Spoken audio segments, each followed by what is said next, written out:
Current affairs revision के लिए आप इस वीडियो को देख लीजिएगा तेज़ी से, और बहुत तेज़ी से ख़त्म करवाएंगे वर्ष भर के करंट अफेयर्स को।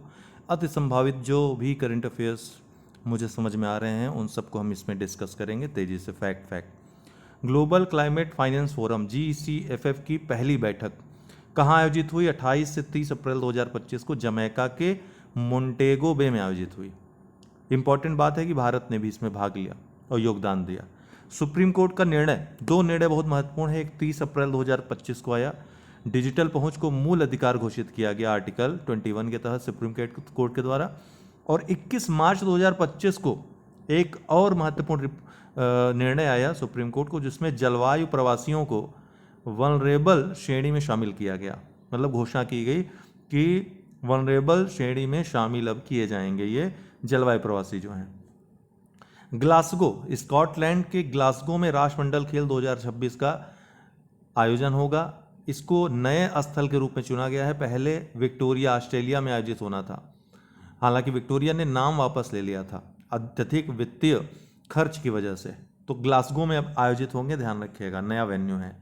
जॉर्डन में सितंबर 2024 को WHO के द्वारा जॉर्डन को कुष्ठ रोग मुक्त घोषित कर दिया गया, और कुष्ठ रोग मुक्त घोषित होने वाला पहला राष्ट्र बन गया जॉर्डन। ठीक है, सितंबर 2024 को WHO के द्वारा कुष्ठ रोग मुक्त घोषित होने वाला पहला राष्ट्र कौन बन गया? जॉर्डन। NPS वात्सल्य स्कीम बजट 2024-25 में घोषणा की गई थी इस स्कीम की। 18 सितंबर 2024 को डेट याद रखिएगा, वित्त मंत्री निर्मला सीतारमन के द्वारा इसका आरंभ हुआ। कहाँ पे? नई दिल्ली में। न्यू पेंशन स्कीम जो NPS है उसी के एक हिस्से के रूप में इसको शुरू किया गया है, लेकिन अवयस्क बच्चों के लिए शुरू किया गया है।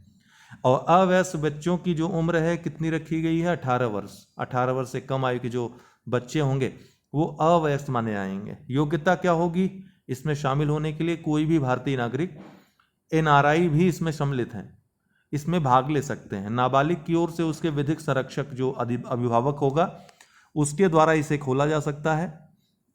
18 वर्ष से कम आयु के जो बालक हैं उनके लिए। 18 वर्ष के पश्चात, जब 18 वर्ष उनकी उम्र हो जाएगी, उसके पश्चात खाते का नियमितीकरण किया जा सकेगा NPS की तरह।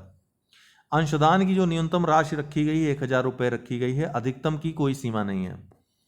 ये सब टेक्निकल चीजें हैं, याद रखिएगा। संयुक्त राष्ट्र महासभा UNGA का 79वां सत्र जो हुआ था 10 सितंबर 2024 से शुरू, जिसमें 23 सितंबर को प्रधानमंत्री ने भाग लिया, उसमें भाषण दिया। तो फिलेमान यंग थे, कैमरून के नेता थे, वो उसके अध्यक्ष थे। और थीम क्या थी इसकी 79वें सत्र की UNGA के? किसी को पीछे न छोड़ना, लीव नो वन बिहाइंड। 80वां सत्र जो आयोजित होगा इस वर्ष सितंबर में, उसमें कौन बना है अध्यक्ष? तो 80वें सत्र की अध्यक्ष बनी है पूर्व जर्मन विदेश मंत्री एनालेना बैरबॉक। 2 जून 2025 को इनका चुनाव हुआ है। पश्चिमी यूरोपीय समूह से आने वाली ये पहली महिला है इसकी अध्यक्ष बनने वाली। ठीक है। राज्य खाद्य सुरक्षा सूचकांक 2024 छठा संस्करण था ये। FSSAI के द्वारा 2019 से इस सूचकांक की शुरुआत हुई थी। नई दिल्ली में आयोजित दूसरे वैश्विक खाद्य विनियामक शिखर सम्मेलन, ये भी ध्यान रखिएगा, नई दिल्ली में दूसरा वैश्विक खाद्य विनियामक शिखर सम्मेलन आयोजित हुआ, GFRS 2024। पहला आयोजित हुआ था G20 जो नई दिल्ली में 2023 में सम्मेलन आयोजित हुआ था उसी के साथ, तथा तीसरा विश्व खाद्य भारत 2024 सम्मेलन जो आयोजित हुआ था, एक साथ हुआ था। वैश्विक खाद्य विनियामक शिखर सम्मेलन जो दूसरा था, इसके साथ ही तीसरा विश्व खाद्य भारत 2024 वर्ल्ड फूड इंडिया 2024 सम्मेलन, इसी में इसकी घोषणा की गई राज्य खाद्य सुरक्षा सूचकांक की, इसका छठा संस्करण की। और कब यह आयोजन हुआ था? 20 से 21 सितंबर 2024। केंद्रीय मंत्री JP नड्डा के द्वारा इन आयोजनों का उद्घाटन किया गया। WHO महानिदेशक टेड्रोस एडोनम भी इस सम्मेलन में शामिल हुए। रिपोर्ट के अनुसार जो शीर्ष राज्य हैं खाद्य सुरक्षा सूचकांक में, पहले स्थान पे केरल है, दूसरे पे तमिलनाडु, तीसरे पे जम्मू कश्मीर, चौथे पे गुजरात है, जिसका कि विशेष उल्लेख किया गया है। 5 अर्थात सुधार काफी देखा गया यहाँ पे। पंजाब 5वें पे है, छठा राजस्थान, 7वां पश्चिम बंगाल, 8वां गोवा, 9वां मध्य प्रदेश, 10वां हिमाचल प्रदेश है, और 14वें स्थान पे उत्तर प्रदेश है। सबसे निचले पायदान पे लक्षद्वीप है, मिजोरम और लक्षद्वीप सबसे निचले पायदान पे हैं। वहीं नागालैंड की बात करें तो इसकी रैंक 13वीं है और नॉर्थ ईस्ट पहाड़ी राज्यों में विशेषतः चिन्हित किया गया है इसे अच्छे प्रदर्शन के रूप में। ठीक है, तो केरल पहला स्थान, दूसरा तमिलनाडु, तीसरा जम्मू कश्मीर, चौथा गुजरात, पांचवा पंजाब। केंद्रीय मंत्रिमंडल महत्वपूर्ण निर्णयों को मंजूरी दी। कौन कौन से निर्णय? भारतीय अंतरिक्ष स्टेशन BAS का निर्माण किया जाएगा। कब तक? वर्ष 2035 तक। इस क्रम में 2028 तक पहला भाग जो BAS-1 है वो भेजा जाएगा। कब तक? 2028 तक। चंद्रयान 4 चंद्रमा के नमूने जो है चंद्रयान 3 के आधार पे चंद्रमा के जो नमूने हैं उनको धरती पर वापस लाने के लिए भेजा जाएगा। इसके बाद वर्ष 2040 तक मानव युक्त चंद्र मिशन भेजने का भी लक्ष्य है। मिशन वीनस शुक्र मिशन की भी घोषणा की गई। भारत का पहला शुक्र मिशन को मंजूरी इसके साथ दी गई। पर्यटन का विकास। भारत में पर्यटन की बात करें तो पहली पर्यटन नीति भारत में 1982 में आई थी। पर्यटन को उद्योग का दर्जा भारत में जून 1982 में दिया गया था। भारत सरकार ने पर्यटन को उद्योग का दर्जा दिया था जून 1982 में। पर्यटन संवर्ती सूची का विषय कब बना था? इसी वर्ष 1982 में ही। पर्यटन पर राष्ट्रीय समिति का नाम क्या है? उसके अध्यक्ष कौन थे? मोहम्मद यूनुस समिति। कब बनी थी? 1986-87 में।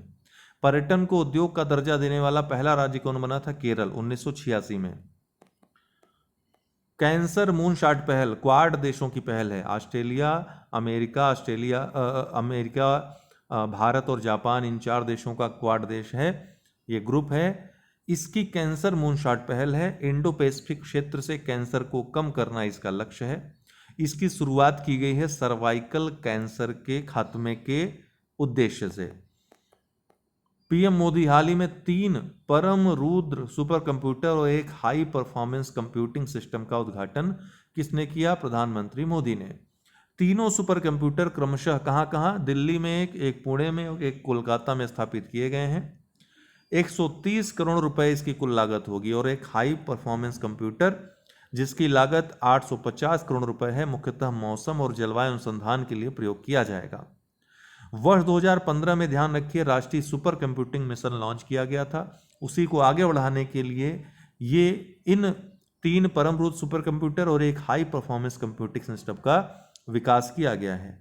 नया जो हाई परफॉर्मेंस कंप्यूटिंग है, जो प्रणाली है, इनका नाम क्या है दोनों का? अर्का और अरुणिका, जो क्रमशः 2 स्थानों पे, कहाँ? IITM पुणे में और NCMRWF नोएडा में स्थापित हैं। तो अर्का पुणे में और अरुणिका कहाँ है? नोएडा में स्थापित है। उत्तर प्रदेश महिला आयोग का पुनर्गठन किया गया। अध्यक्ष कौन बनी? बबीता चौहान। उपाध्यक्ष 2 लोग बनी, अपर्णा यादव और चारू चौधरी। कुल 25 सदस्यीय ये महिला आयोग का गठन हुआ है, पुनर्गठन हुआ है। आपको बता देंगे उत्तर प्रदेश में वर्तमान जो संरचना है महिला आयोग की, उसकी स्थापना 15 अक्टूबर 2004 को की गई थी। तंजावुर मीड़ा, तमिलनाडु में तंजावुर मीड़ा को GI टैग दिया गया। इस तरीके से GI टैग पाने वाला पहला भारतीय संगीत वाद्य यंत्र बन गया ये। कटहल वृक्ष की छाल से इसका निर्माण किया जाता है। प्रोफेसर कीर्ति पांडे उत्तर प्रदेश शिक्षा सेवा चयन आयोग की पहली अध्यक्ष बनी है। उत्तर प्रदेश शिक्षा सेवा चयन आयोग की बात करें तो 23 अगस्त 2023 को इसकी स्थापना हुई थी। वर्तमान में आलोचना काफ़ी झेल रहा है ये। एक अध्यक्ष और 12 सदस्य का प्रावधान है इसमें। मुख्यालय इसका प्रयागराज में है। हिलकोल या BBV 131 इसका नाम है। भारत बायोटेक द्वारा हिलमैन लैब्स के सहयोग से विकसित मौखिक हैजा वैक्सीन है। इसका नाम क्या है? हिलकोल। किसके द्वारा विकसित किया गया है? भारत बायोटेक के द्वारा। 12 नए औद्योगिक स्मार्ट शहर घोषित हुए हैं। कहाँ कहाँ ये स्थापित होंगे ये देख लीजिए। खुरपिया उत्तराखंड में, राजपुरा पटियाला पंजाब में, दिघी महाराष्ट्र में, आगरा उत्तर प्रदेश और प्रयागराज उत्तर प्रदेश। ये दोनों याद रखिएगा विशेष रूप से। उत्तर प्रदेश के 2 जिलों आगरा और प्रयागराज में क्या औद्योगिक स्मार्ट शहर विकसित किए जाएंगे। पहले से ही 8 विकसित किए जा रहे हैं। अब कुल हो जाएंगे 12 धन 8 20। पलक्कड़ केरल में, गया बिहार में, जहीराबाद तेलंगाना में, ओरवाकल आंध्र प्रदेश में, ओक्कारती आंध्र प्रदेश में, जोधपुर पाली राजस्थान में और जमशेदपुर पुरुलिया आसनसोल। तो ये जो है कितने स्मार्ट शहर? 12 नए स्मार्ट औद्योगिक शहर विकसित किए जाएंगे। इसकी घोषणा भारत सरकार ने की है। किस राज्य ने महिलाओं के लिए विवाह की न्यूनतम आयु बढ़ाकर 21 वर्ष कर दी है? हिमाचल प्रदेश सरकार ने। लेटेस्ट है, बहुत महत्वपूर्ण है। किस संस्था ने 3 ऑनलाइन प्लेटफॉर्म हाल ही में विकसित किए हैं उपभोक्ताओं और जो बिजली आपूर्ति करता है दोनों की सुविधाओं के लिए? तो प्रॉम्प्ट, ड्रिप्स और जल विद्युत डीपीआर, ये 3 जो है ऑनलाइन प्लेटफॉर्म विकसित किए हैं केंद्रीय विद्युत प्राधिकरण ने। अमेजन पुनर्वनीकरण को वित्तपोषित करने के लिए दुनिया का पहला कार्बन रिमूवल बॉन्ड किस संस्था ने जारी किया? तो IBRD, विश्व बैंक ने जारी किया है, ध्यान रखिएगा। धूलीखेल नेपाल का पहला विश्व स्वास्थ्य संगठन द्वारा मान्यता प्राप्त हेल्थ सिटी, स्वस्थ शहर घोषित किया गया है। धूलीखेल नेपाल, धूलीखेल नेपाल, ध्यान रखिएगा। 70वां राष्ट्रीय फिल्म पुरस्कार 2024 सर्वश्रेष्ठ फिल्म का ऑटम को दिया गया। इसके निर्देशक आनंद हैं, मलयालम मूवी थी ये, ठीक है। आनंद एकर्ष इनका नाम पूरा है। बेस्ट एक्टर ऋषभ शेट्टी कांतारा के लिए। बेस्ट एक्ट्रेस नित्या मेनन तिरुचित्रबलम के लिए। मानसी पारेख कच्छ एक्सप्रेस के लिए। बेस्ट डायरेक्टर का अवार्ड सूरज बड़ताजिया को ऊंचाई के लिए।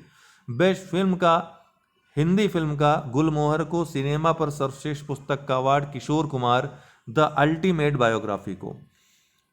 23 अगस्त को दोस्तों वर्ष 2024 में भारत का पहला राष्ट्रीय अंतरिक्ष दिवस मनाया गया। इसकी घोषणा 2023 में की गई थी।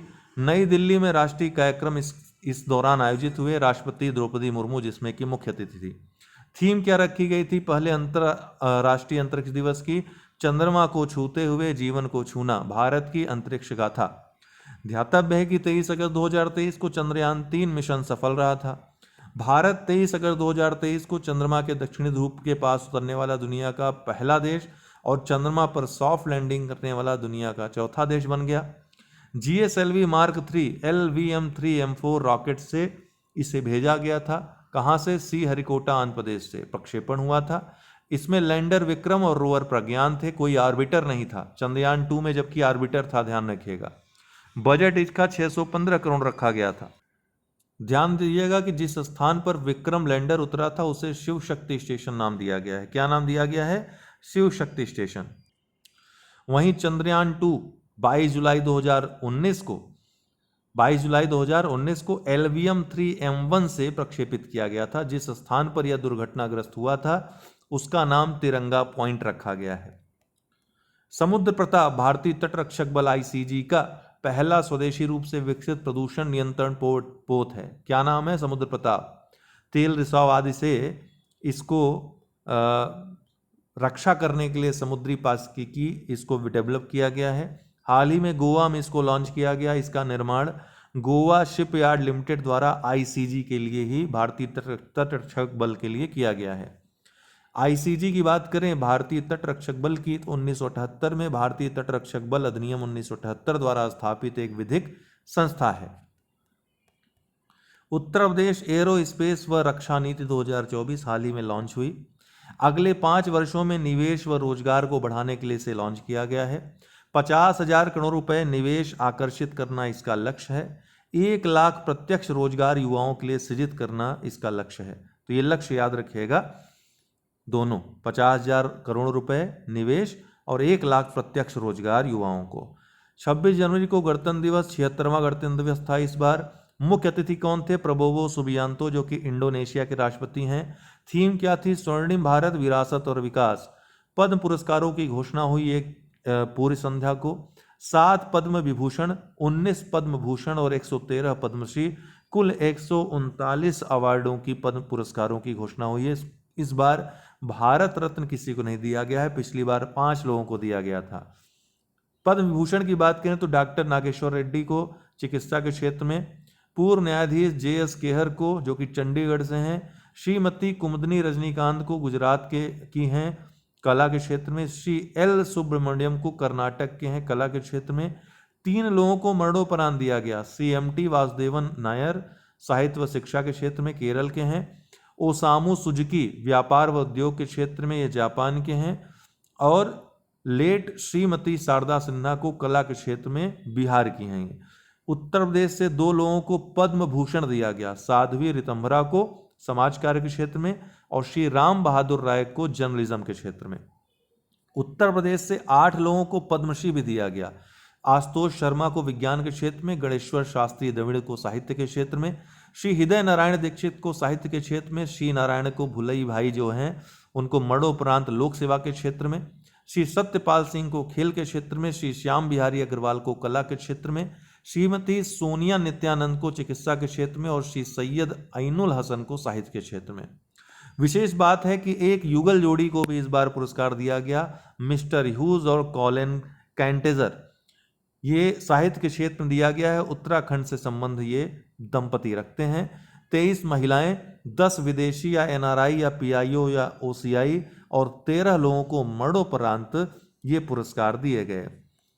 संजय क्या है? बैटल फील्ड सर्विलांस सिस्टम है, युद्ध क्षेत्र निगरानी प्रणाली है। रक्षा मंत्री श्री राजनाथ सिंह द्वारा 24 जनवरी 2025 को इसको लॉन्च किया गया है, स्वदेशी रूप से विकसित है। इसका निर्माण BEL भारत इलेक्ट्रॉनिक्स लिमिटेड के सहयोग से किया गया है। इसरो का 100वां मिशन, इसका प्रक्षेपण कब हुआ? 29 जनवरी 2025 को। GSLV F-15 से NVS-02 जो नौवहन या नेविगेशन उपग्रह उसको लॉन्च करना था, कब? 29 जनवरी 2025 को। अभी हाल ही में PSLV C-61 मिशन फेल हुआ है, ध्यान रखिएगा वो आप, ठीक है। राजकोषीय स्वास्थ्य सूचकांक वो अलग है। राजकोषीय स्वास्थ्य सूचकांक फिजिकल हेल्थ इंडेक्स वार्षिक रिपोर्ट है, नीति आयोग द्वारा जारी हुई है। 5 सूचकांकों पर 18 प्रमुख राज्यों का मूल्यांकन किया गया है, जिसमें टॉप पे उड़ीसा है, 67.8 अंक इसको दिया गया है। दूसरे स्थान पे छत्तीसगढ़ है, तीसरे पे गोवा, चौथे पे झारखंड, 5वें पे गुजरात है, 6ठे पे महाराष्ट्र है, 7वें पे उत्तर प्रदेश है, 16वें पे पश्चिम बंगाल है, आंध्र प्रदेश 17वें पे और अंतिम स्थान पे है पंजाब। पंजाब, पश्चिम बंगाल तथा केरल कर्ज में डूबे हैं, इसमें यह कहा गया है। डिब्रूगढ़, असम सरकार द्वारा दूसरी राजधानी बनाए जाने की घोषणा की गई है। किसे? डिब्रूगढ़ को। असम की वैसे राजधानी कौन है? दिसपुर है। वेटलैंड स्थिति 2015 से यह योजना शुरू है। भारत के इंदौर मध्य प्रदेश में स्थित है और उदयपुर जो कि राजस्थान में है। इन दोनों को रामसर कन्वेंशन के तहत वेटलैंड शहर की मान्यता दी गई है और ऐसी मान्यता पाने वाले पहले भारतीय शहर बन गए हैं दोनों। हाल ही में विश्व के 31 शहर इसमें शामिल किए गए हैं। अब कुल 74 शहर हो गए। भारत में 2 शहर हैं इसमें शामिल होने वाले, इंदौर और उदयपुर। उत्तराखंड में 27 जनवरी 2025 को समान नागरिक संहिता यूनिफॉर्म सिविल कोड लागू हो गया और इस तरह से स्वतंत्रता के पश्चात ऐसा करने वाला देश का पहला राज्य बन गया है। भारतीय संविधान के अनुच्छेद 44 में यूनिफॉर्म सिविल कोड की बात की गई है। वाराणसी भारतीय अंतर्देशीय जलमार्ग प्राधिकरण द्वारा हाल ही में 6ठे क्षेत्रीय कार्यालय की स्थापना की गई, कार्यालय खोला गया। इसकी स्थापना दोस्तों भारतीय अंतर्देशीय जलमार्ग प्राधिकरण की 27 अक्टूबर 1986 को हुई थी। इसका हेडक्वार्टर नोएडा उत्तर प्रदेश में है। अन्य 5 जो क्षेत्रीय कार्यालय हैं इसके पटना, गुवाहाटी, कोच्चि, भुवनेश्वर और कोलकाता में है। 6ठा कहाँ हो गया? वाराणसी उत्तर प्रदेश में। 76वां गणतंत्र दिवस परीक्षा उपयोगी प्रमुख तथ्य, मुख्य अतिथि कौन थे? प्रणोबो सुबियांतो। आपको बता दें कि देश का जो पहला गणतंत्र दिवस हुआ था उसमें भी इंडोनेशिया के ही अतिथि बुलाए गए थे। कौन? सुकर्णो, इंडोनेशिया के उस समय के राष्ट्रपति थे वो, ठीक। प्रणोबो सुबियांतो कौन है? वर्तमान में इंडोनेशिया के राष्ट्रपति हैं, ठीक। ब्रह्मोस, नाग और संजय का प्रदर्शन इस दौरान किया गया। संजय क्या है? पीछे हमने चर्चा की। प्रलय मिसाइल पहली बार इसमें प्रयोग किया गया। कैप्टन डिम्पल भाटी मोटरसाइकिल पर 12 फीट ऊंची सीढ़ी पर चढ़कर सलामी देने वाली पहली महिला सैन्य अधिकारी बन गई। पहली बार तीनों सेना की संयुक्त झांकी ने हिस्सा लिया। इंडोनेशिया की 352 सदस्यीय सैन्य व बैंड टुकड़ी ने पहली बार भाग लिया गणतंत्र दिवस पे। वायुसेना ने कई डिजाइन बनाए अपने प्रदर्शन से। शिव त्रिशूल बनाया 3 सुखोई 30 विमानों के द्वारा। अमृत फॉर्मेशन बनाया 5 जगुआर विमानों के द्वारा। पंचजंग फॉर्मेशन बनाया राफेल विमान के द्वारा और भीम फॉर्मेशन बनाया C-17 और 2 सुखोई 30 विमानों के द्वारा। ICC पुरस्कार 2024 24 से 28 जनवरी 2025 के दौरान एक समारोह में ये वितरित किए गए। महिला क्रिकेटर सर्वश्रेष्ठ महिला क्रिकेटर का अवार्ड मेली केयर को मिला जो कि न्यूजीलैंड की खिलाड़ी हैं। पुरस्कार का नाम राचेल हेहो फ्लिन ट्रॉफी है। वहीं पुरुष क्रिकेटर ऑफ द ईयर का अवार्ड जिसका नाम सर गैरी सोबर्स ट्रॉफी है। जसप्रीत बुमराह भारत के सफल गेंदबाज हैं, इनको मिला। 5वें भारतीय खिलाड़ी बन गए क्रिकेटर ऑफ द ईयर बनने वाले। वहीं पुरुष test cricketer of the year Jasprit Bumrah को ही मिला, ये दोनों अवार्ड इनको मिले। महिला one day cricketer of the year Smriti Mandhana चुनी गई, भारतीय खिलाड़ी हैं। पुरुष one day cricketer of the year Azmatullah Omarzai Afghanistan के खिलाड़ी हैं, इनको चुना गया। T20 cricketer of the year पुरुष वर्ग में अर्शदीप सिंह को, भारत के खिलाड़ी हैं, गेंदबाज हैं। और महिला श्रेणी में मेली केर को। ICC टीम कप्तान ऑफ द ईयर टेस्ट में पैट कमिंस, वनडे में चेरित असलांका और T20 में Rohit Sharma. ICC umpire of the year Richard Illingworth. गणतंत्र दिवस झांकी अगर बात करें तो उत्तर प्रदेश की झांकी महाकुंभ 2025 स्वर्णिम भारत विरासत व विकास को पहला स्थान मिला, गुजरात दूसरे स्थान पर रहा। स्वीट क्या है? Solar ultraviolet imaging telescope Aditya L1 पर लगा उपकरण है। हाल ही में निचले सौर मंडल में सौर ज्वाला कर्नेल की पहली तस्वीर इसने खींची। आदित्य L1 की बात करें तो 2 सितंबर 2023 को इसका प्रक्षेपण किया गया था इसरो के द्वारा। 6 जनवरी 2024 को L1 बिंदु पर यह पहुंचा था।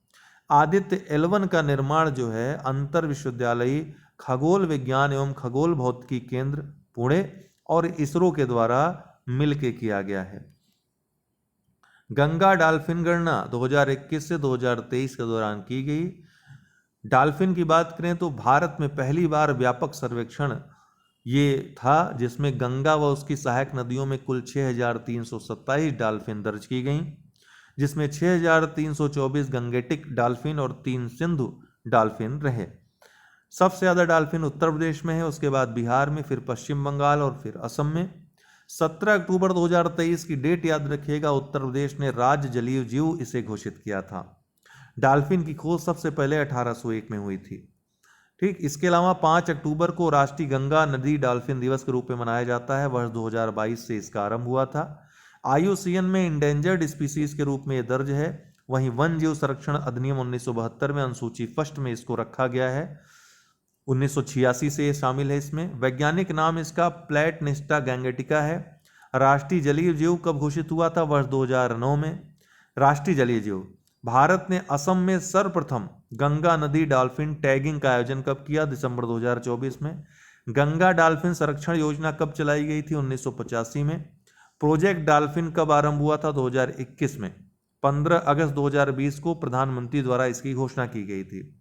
स्वावलंबनी पहल नीति आयोग और कौशल विकास व उद्यमिता मंत्रालय द्वारा संयुक्त रूप से 1 मार्च 2025 को चौधरी चरण विश्वविद्यालय मेरठ से इसका आरंभ किया गया। क्यों किया गया? महिला उद्यमिता को बढ़ावा देने के लिए। बोलगार्ड 3 कपास की कीटरोधी जेनेटिक मॉडिफाइड फसल प्रजाति है। क्या नाम है? बोलगार्ड 3। मोनसेंटो के द्वारा इसका विकास किया गया है। हाल ही में यह चर्चा में रही।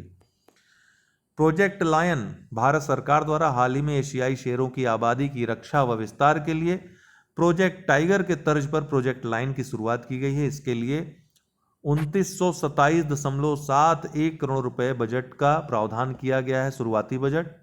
नोट करने वाली बात है कि एशियाई शेरों की आबादी वर्तमान में गुजरात में केंद्रित है। 2020 की गणना में 674 शेर थे। 2015 की तुलना में 2020 में 29% वृद्धि हुई है शेरों की संख्या में।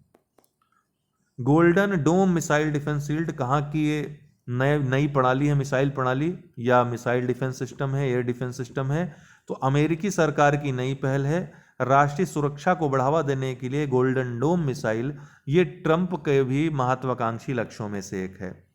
IQ एयर विश्व वायु गुणवत्ता रिपोर्ट 2024 138 देशों के लिए जारी हुआ। इसका 7वां संस्करण रहा। ये दुनिया के शीर्ष 20 प्रदूषित देशों में 13 भारत प्रदूषित शहरों में दुनिया के शीर्ष 20 प्रदूषित शहरों में कितने? 13 भारत के हैं। दुनिया का सबसे जो प्रदूषित शहर है वो बर्नीहाट है। ठीक है, असम मेघालय सीमा पर स्थित शहर है। कहां पर स्थित है? तो मेघालय में स्थित है। दुनिया का सबसे प्रदूषित शहर है। यहाँ PM 2.5 जो सांद्रता है 128.2 माइक्रोग्राम प्रति मीटर क्यूब है। नई दिल्ली दुनिया की सबसे प्रदूषित राजधानी बनी है। दूसरे स्थान पे अगर राजधानी की बात करें तो चाड की राजधानी एनजमेना और तीसरे स्थान पे बांग्लादेश की राजधानी ढाका। ये 3 राजधानियां सबसे प्रदूषित हैं विश्व में। राजधानियों की बात करें तो भारत विश्व का 5वां सबसे प्रदूषित देश बना है। पिछले वर्ष ये तीसरा था, तो इजाफा अर्थात इसमें फायदा हुआ है भारत का। कितना PM 2.5 में भारत ने 7% कमी दर्ज करके ये मुकाम हासिल किया कि तीसरे से 5वें पे आ गया। दुनिया की शीर्ष 10 प्रदूषित शहरों में से 6 भारत के हैं। वास्तव में देखें लिस्ट तो टॉप 9 में 6 हैं भारत के। 35% भारतीय शहरों में PM 2.5 स्तर विश्व स्वास्थ्य संगठन द्वारा अनुशंसित सुरक्षित सीमा जो 5 माइक्रोग्राम प्रति मीटर क्यूब है PM 2.5 की, कितनी होनी चाहिए? 5 माइक्रोग्राम प्रति मीटर क्यूब, उससे 10 गुना अधिक है भारत में। कितने शहरों में? 35% भारतीय शहरों में। प्रदूषित देशों की अगर रैंक देखें तो पहले स्थान पे चाड है, दूसरे पे बांग्लादेश, तीसरे पे पाकिस्तान, चौथे पे कांगो और 5वें पे भारत। ओशिनिया विश्व का सबसे स्वच्छ क्षेत्र है तथा मायाग्यूज जो प्यूर्टो रिको में स्थित है दुनिया का सबसे स्वच्छ महानगरीय क्षेत्र है। स्कूल्स फॉर अर्थ ये पहल किसकी है? IQ एयर की पहल है। इसके अलावा विश्व के मात्र 17% शहर ही विश्व स्वास्थ्य संगठन के वायु प्रदूषण संबंधी दिशा निर्देश को पूर्ण करते हैं। मात्र 7 देशों ने विश्व स्वास्थ्य संगठन के PM 2.5 के दिशा निर्देश जो 5 माइक्रोग्राम प्रति मीटर क्यूब है उसको पूरा किया है। कौन कौन से वो 5 देश हैं? 7 देश हैं। Australia, Bahamas, Barbados, Estonia, Grenada, New Zealand और आइसलैंड। सर्वाधिक प्रदूषित शहर कौन कौन है? तो पहले स्थान पे बर्नीहाट है मेघालय का, दूसरे स्थान पे दिल्ली है, तीसरे पे करागांडा है कजाकिस्तान का, चौथे पे मुल्लनपुर है भारत पंजाब राज्य में स्थित है, 5वें पे लाहौर है पाकिस्तान का, छठे पे फरीदाबाद है हरियाणा का, एनजमेना चाड की राजधानी है 7वें पे है, 8वें स्थान पे लोनी है गाजियाबाद का उत्तर प्रदेश में स्थित, 9वें पे नई दिल्ली है भारत का और 10वें पे मुल्तान है। तो आप ध्यान रखिएगा इस चीज़ को कि लोनी गाजियाबाद का उत्तर प्रदेश से जो टॉप 10 में एक शहर है वह है लोनी, गाजियाबाद में स्थित है। इसके अलावा टॉप 20 की बात करें तो 13वें पे गुरुग्राम, 14वें पे गंगानगर राजस्थान का, 16वें पे ग्रेटर नोएडा फिर उत्तर प्रदेश का आ गया, भिवानी 17वें पे है, मुजफ्फरनगर 18वें पे फिर यूपी आ गया, हनुमानगढ़ 19 पे और 20वें पे नोएडा है उत्तर प्रदेश का। टॉप 10 में यूपी का एक शहर है, टॉप 20 में यूपी के 4 शहर हैं। ICC चैंपियंस ट्रॉफी 2025 इसका 9वां संस्करण था, वनडे टूर्नामेंट था, 19 फरवरी से 9 मार्च 2025 तक आयोजित हुआ। मेजबान देश पाकिस्तान था, लेकिन भारत के सभी मैच भारत की शर्त पर दुबई में खेले गए। कुल 8 टीमें इसमें शामिल हुई। पहला संस्करण 1998 में इसका ढाका में हुआ था बांग्लादेश में। 2009 तक प्रति 2 वर्ष में आयोजित होता था, अब लेकिन प्रति 4 वर्ष में आयोजित होता है 2009 के बाद से। इस वर्ष 8 टीमों का चयन किया गया था। अब तक ICC रैंकिंग की शीर्ष 8 टीमों को लिया जाता था, लेकिन वर्ष 2025 के चैंपियंस ट्रॉफी अर्थात 9वें संस्करण में विश्व कप 2023 को आधार बनाया गया था। अफगानिस्तान इसमें पहली बार शामिल हुआ था। ग्रुप ए में 4 टीमें थीं, Bharat, Pakistan, Bangladesh, New Zealand. Group B में 4 टीमें कौन कौन थीं? Australia, Afghanistan, England, South Africa. Bharat ने फाइनल में न्यूजीलैंड को हराकर रिकॉर्ड तीसरी बार, पहली बार 2002 में जीता था, दूसरी बार श्रीलंका के साथ संयुक्त रूप से 2013 में जीता था, 2025 में इस बार जीता है तीसरी बार, यह खिताब अपने नाम किया। मैन ऑफ द मैच कौन रहा? रोहित शर्मा भारत के हैं। मैन ऑफ द सीरीज कौन रहा? रचिन रविंद्र न्यूजीलैंड के हैं। सर्वाधिक रन रचिन रविंद्र ने बनाए टूर्नामेंट में 263। वर्ष 2029 की मेजबानी भारत करेगा चैंपियंस ट्रॉफी की। वैश्विक हथियार आयात निर्यात पर रिपोर्ट 10 मार्च 2025 को सिप्री द्वारा जारी की गई। वैश्विक हथियार आयात में शीर्ष देश कौन है? यूक्रेन सबसे ज़्यादा आयात करने में है, नंबर 1 पे पहुंच गया है। 2015 से 19 की तुलना में 100% वृद्धि हुई है हथियार आयात में यूक्रेन के। भारत की बात करें तो आयात में 2015-19 से 2020-24 की अवधि के बीच 9.3% की गिरावट आई है। तीसरे स्थान पे कतर है, चौथे पे सऊदी अरब, 5वें पे पाकिस्तान है। पाकिस्तान में 61% की वृद्धि हुई है और ये टॉप 5 में आ गया है। चीन की बात करें तो 1990-94 के बाद पहली बार शीर्ष 10 हथियार आयातकों से बाहर है, क्योंकि चीन धीरे धीरे आयातक से निर्यातक बन रहा है। ठीक है, अपने यहाँ हथियार निर्माण कर ले रहा है अब अच्छा खासा। वैश्विक हथियार निर्यातक शीर्ष देश कौन है दोस्तों? अमेरिका पहले स्थान पे है। वैश्विक हथियार निर्यात में हिस्सा इसका अकेले 43% है। फ्रांस दूसरे स्थान पे है, रूस को इसने पीछे कर दिया है 9.6% हिस्से के साथ। रूस अब तीसरे स्थान पे आ गया है, 64% गिरावट आई है रूस के हथियार निर्यात में, 7.8% मात्र हिस्सा रह गया है अब। चौथे पे चीन है, पांचवें पे जर्मनी है। 97वां ऑस्कर पुरस्कार सर्वश्रेष्ठ फिल्म का अवार्ड अनोरा को मिला, सर्वश्रेष्ठ निर्देशक का शॉन बेकर को अनोरा मूवी के लिए। सर्वश्रेष्ठ अभिनेता का अवार्ड एड्रियन ब्रॉडी को द ब्रूटलिस्ट मूवी के लिए। सर्वश्रेष्ठ अभिनेत्री का माइकी मेडिसिन को अनोरा मूवी के लिए। बेस्ट डॉक्यूमेंट्री फिल्म का नो अदर लैंड।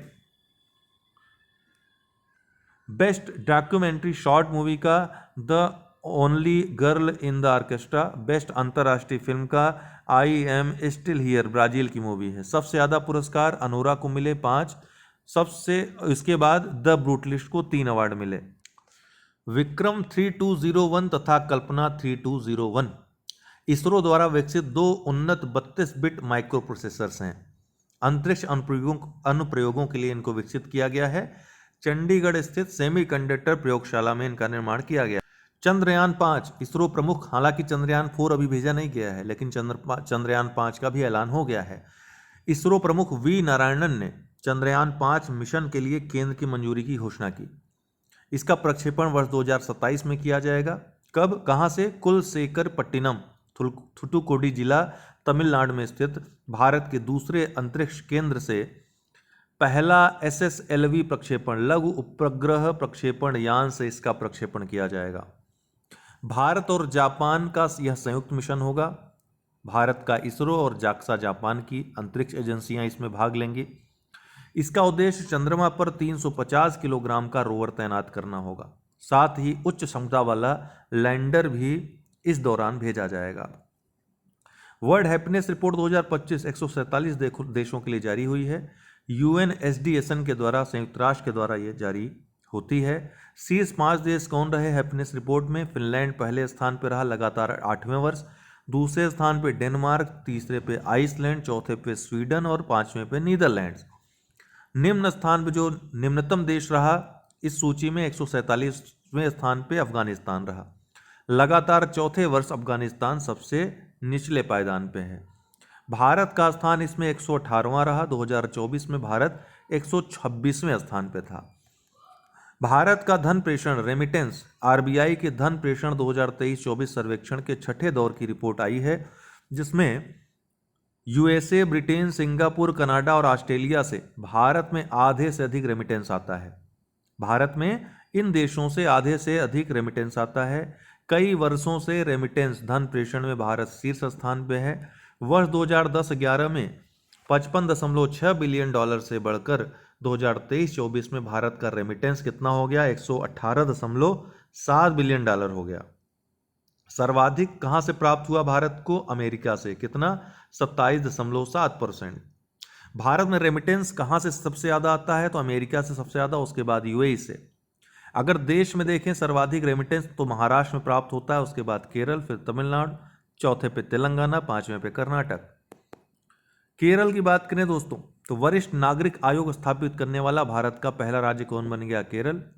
UN जनसंख्या कोष के अनुसार वर्ष 2036 तक केरल की 22.8% आबादी 60 वर्ष या उससे अधिक आयु की होगी। अभी कितनी है? 16.5% है।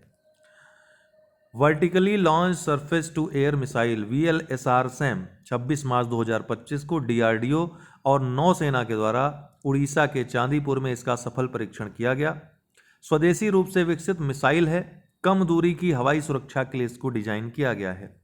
एबेल, जो कि गणित का नोबेल कहा जाता है, जापानी गणितज्ञ मसाकी काशीवारा को मिला इस बार का 2025 का। सुनीता विलियम्स 18 मार्च 2025 को 9 माह से अधिक समय तक रहने के पश्चात अंतरिक्ष में। ये डेट 18 मार्च की भारत में 19 मार्च होगी, अमेरिका में 18 मार्च थी। अपने साथी यात्री बुच विल्मोर के साथ पृथ्वी पर लौट आई। यह देरी Boeing Starliner crew flight test mission में आई तकनीकी समस्याओं के कारण हुई। उनके SpaceX Crew Dragon capsule, क्या नाम था, फ्रीडम, ने फ्लोरिडा के तालाहासी के पास मैक्सिको की खाड़ी में सुरक्षित लैंडिंग की। महत्वाकांक्षी न्यूक्लियर मिशन प्रधानमंत्री मोदी के द्वारा घोषित किया गया। इसका उद्देश्य वर्ष 2047 तक 100 गीगावाट परमाणु ऊर्जा उत्पन्न करना है। सरकारी नियंत्रण में रहे परमाणु क्षेत्र को निजी क्षेत्र के लिए अब खोल दिया गया है। वर्ष 2070 तक नेट जीरो पर काम किया जाएगा। 2024-25 में 20,000 करोड़ रुपए की लागत से 5 Bharat SMRs small modular reactor विकसित करना इसका लक्ष्य रखा गया है। 2024-25 में क्रिस्टी कोवेंट्री जिम्बाब्वे की हैं, अंतर्राष्ट्रीय ओलंपिक कमेटी की 10वीं अध्यक्ष बनी और पहली महिला और पहली अफ्रीकी व्यक्ति बनी हैं इसकी अध्यक्ष बनने वाली। रामनाथ गोयनका पत्रकारिता पुरस्कार राष्ट्रपति द्रौपदी मुर्मू के द्वारा प्रदत्त किया गया। हिंदी के क्षेत्र में अगर केवल देखें तो मृदुलिका झा को मिला, जो कि आज तक की पत्रकार हैं। हॉकी इंडिया पुरस्कार 2024 वर्ष का सर्वश्रेष्ठ goalkeeper award Baljit Singh award Savita Punia को, सर्वश्रेष्ठ डिफेंडर प्रगट सिंह अवार्ड अमित रोहिनाथ को, सर्वश्रेष्ठ मिडफील्डर का अजीत पाल सिंह अवार्ड हार्दिक सिंह को, सर्वश्रेष्ठ महिला खिलाड़ी का बलबीर सिंह सीनियर अवार्ड सविता पुनिया को, सर्वश्रेष्ठ पुरुष खिलाड़ी का award Balbir Singh senior award Harmanpreet Singh को, Major Dhyan Chand life time achievement award 1975 की विश्व कप विजेता टीम को दिया गया। वैश्विक आतंकवाद सूचकांक 2025 12वां संस्करण इसका institute of economic and peace द्वारा जारी किया गया। कितने देशों के लिए? 163 देशों के लिए। रिपोर्ट के अनुसार साहिल क्षेत्र जो अफ्रीका का है सर्वाधिक प्रभावित है आतंकवाद से। आतंकवाद का केंद्र बताया गया है इसको।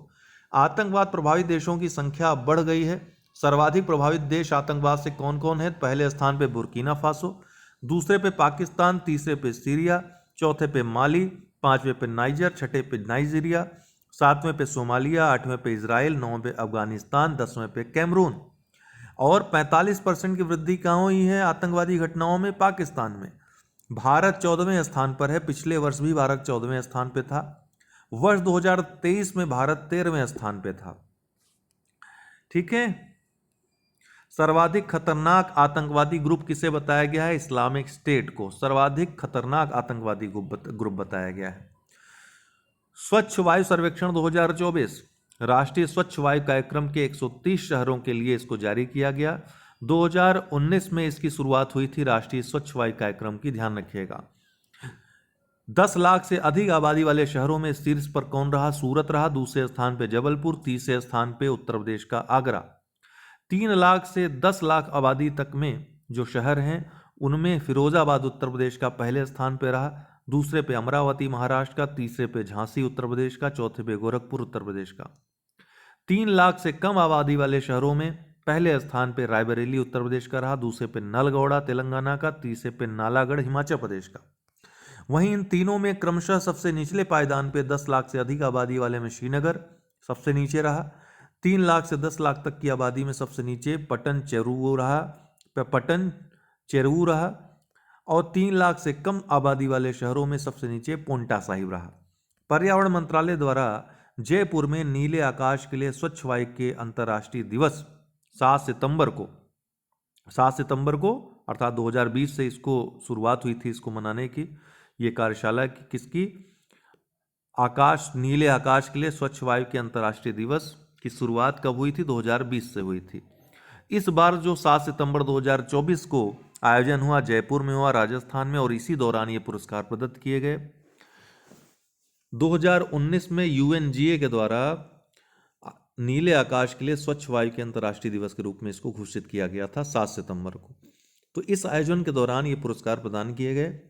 10 लाख या उससे अधिक वाले शहरों में शीर्ष 10 कौन रहे? तो सूरत पहले स्थान पे, दूसरे पे जबलपुर, तीसरे पे आगरा, चौथे पे लखनऊ, पांचवें पे कानपुर, छठे पे बड़ोदरा, छठे पे ही इंदौर, छठे पे ही भोपाल, छठे पे ही विजयवाड़ा, 7वें पे अहमदाबाद रहा, 7वें पे ही दिल्ली रहा, 8वें पे रायपुर रहा, 9वें पे वाराणसी रहा और 10वें पे पटना शहर रहा। ठीक है।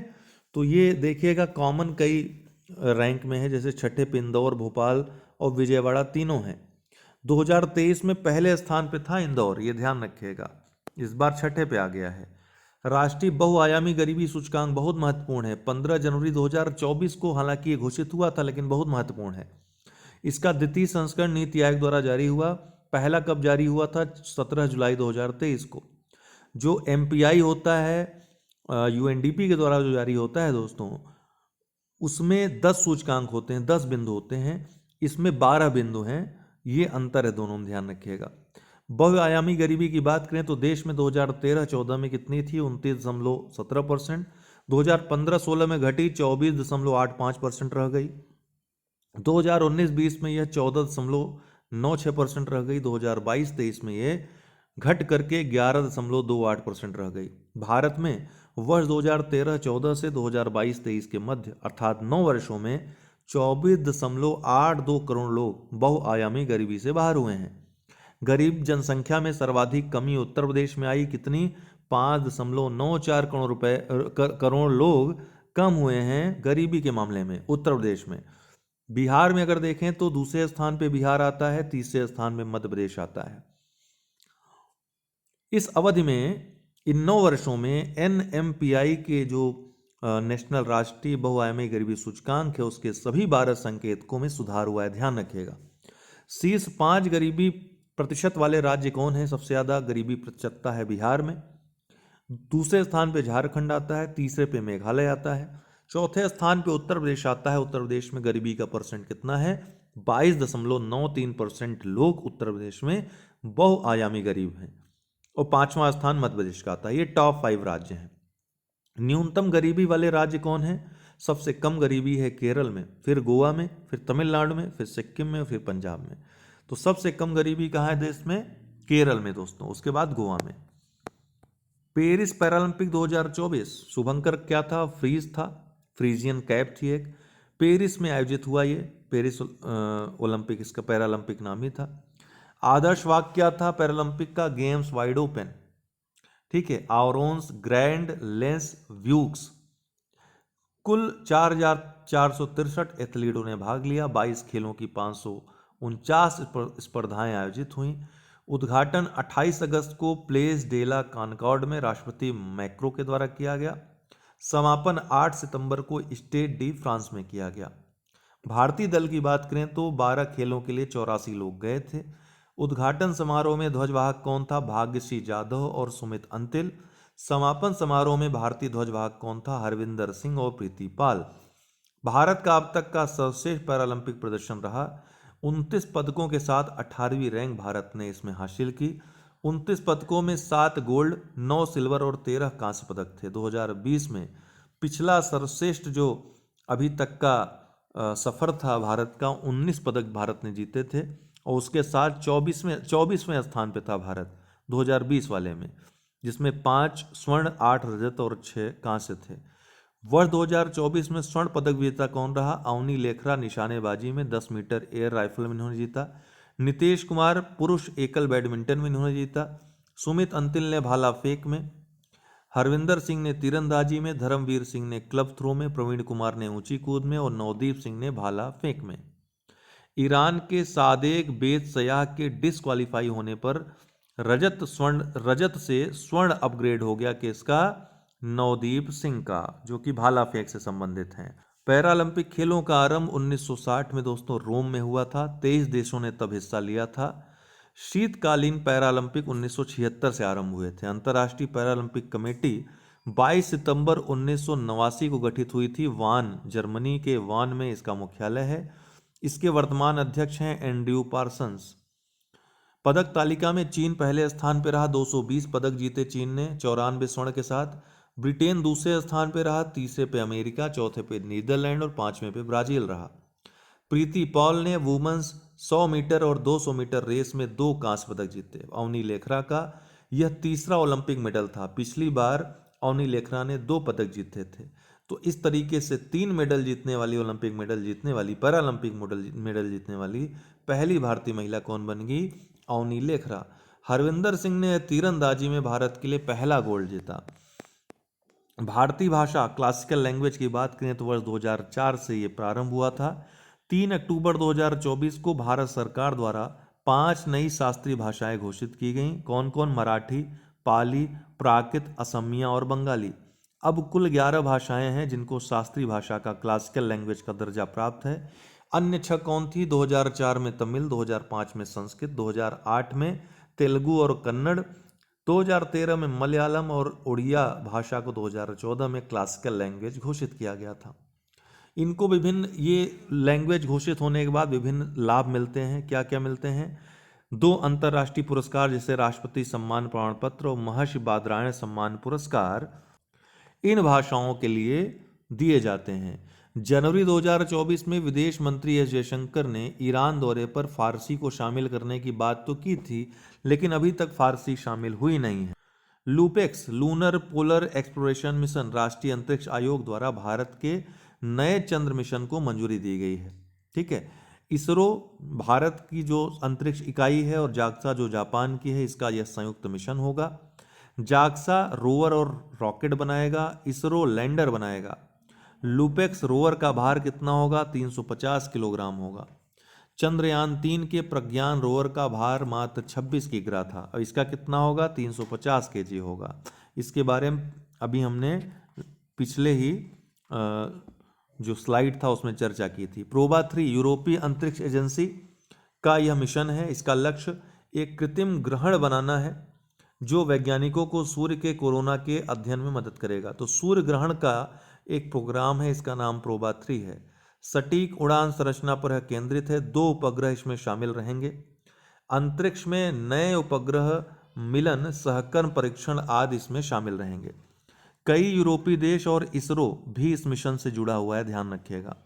नवंबर में इसरो के PSLV एक्सेल रॉकेट से इसको लॉन्च किया जाएगा, किया गया, अब तो कर दिया गया, ये किया जाएगा, इस सितंबर की खबर थी। ठीक है, तो नवंबर में लॉन्च किया गया, किससे? PSLV के एक्सेल रॉकेट से लॉन्च किया गया था इसको, प्रोबा 3 को। ग्लोबल हंगर इंडेक्स 2024, इसकी 19वीं रिपोर्ट थी वैश्विक भूख सूचकांक की। कंसर्न वर्ल्ड वाइड और वेल्थ हंगर हेल्थ के द्वारा ये जारी किया जाता है। 0 सबसे अच्छा अंक माना जाता है और 100 सबसे खराब अंक माना जाता है। 127 देशों के लिए जारी हुआ, भारत 105वें स्थान पर रहा। गंभीर श्रेणी में सीरियस कैटेगरी में भारत को रखा गया है।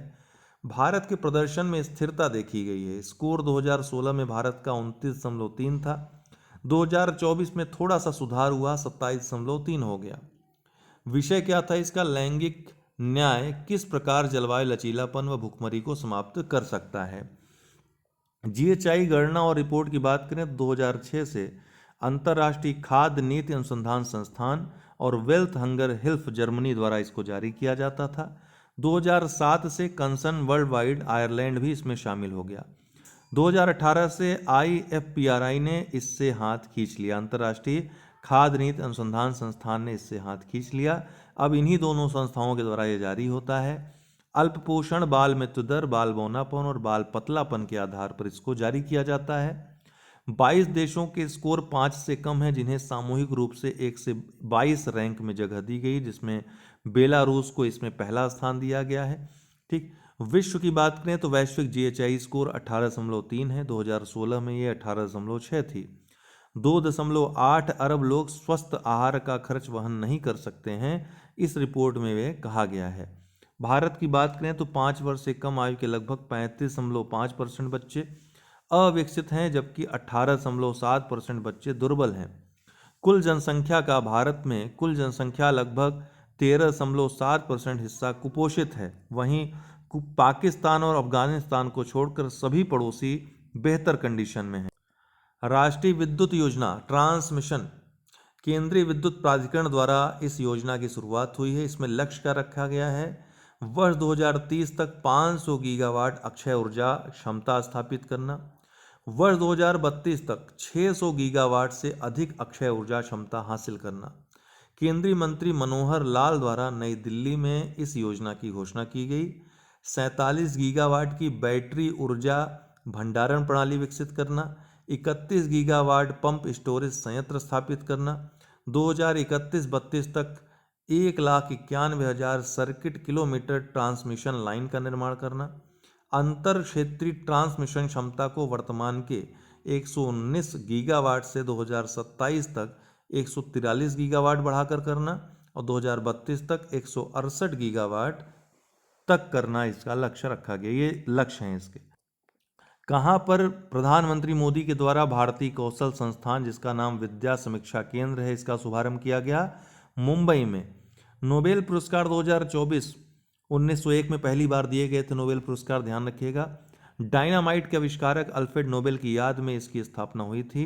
उनकी वसीयत के अनुसार बैंक जमा की ब्याज से दिया जाता है। वसीयत में 5 श्रेणियों की बात थी, लेकिन 1968 में अर्थशास्त्र भी इसमें शामिल कर लिया गया था। इस बार जो पुरस्कार दिए गए हैं चिकित्सा के क्षेत्र में माइक्रो आरएनए और mRNA की खोज करने के लिए विक्टर एम्ब्रोज अमेरिका के हैं और गैरी रूकोन अमेरिका के हैं। भौतिकी के क्षेत्र में कृत्रिम तंत्रिका नेटवर्क के विकास में सांख्यिकी भौतिकी का उपयोग करने के लिए जॉन जे हाफील्ड को अमेरिका के हैं और जेफरी ई हिंटन ब्रिटिश कनाडाई हैं, इनको मिला। रसायन विज्ञान के क्षेत्र में डेविड बेकर अमेरिका के हैं, इनको कंप्यूटेशनल प्रोटीन डिजाइन के लिए। वहीं डेमिस हसाबिस ब्रिटिश नागरिक हैं और जॉन एम जम्पर अमेरिका के हैं, इनको जम्पर प्रोटीन संरचना के भविष्यवाणी के लिए दिया गया। साहित्य के क्षेत्र में हान कांग को मिला, कोई दक्षिण कोरियाई महिला हैं ये। शांति के क्षेत्र में निहोन हिंडाक्यो को मिला, जापानी संगठन। निहोन हिंडाक्यो क्या है? एक जापानी संगठन है। परमाणु हथियार मुक्त विश्व बनाने का यह प्रयास करता है, इसको दिया गया। अर्थशास्त्र के क्षेत्र में डेरॉन एस मोगलू, साइमन जॉनसन और जेम्स ए रॉबिन्सन को दिया गया। तीनों ही अमेरिका से संबंध रखते हैं। संस्थाओं के निर्माण और प्रभाव का अध्ययन इन्होंने किया था। हान कांग जो महिला हैं, साहित्य का नोबेल जीतने वाली पहली दक्षिण कोरियाई और एशियाई महिला बनी। वर्ष 2012 में मो यान जो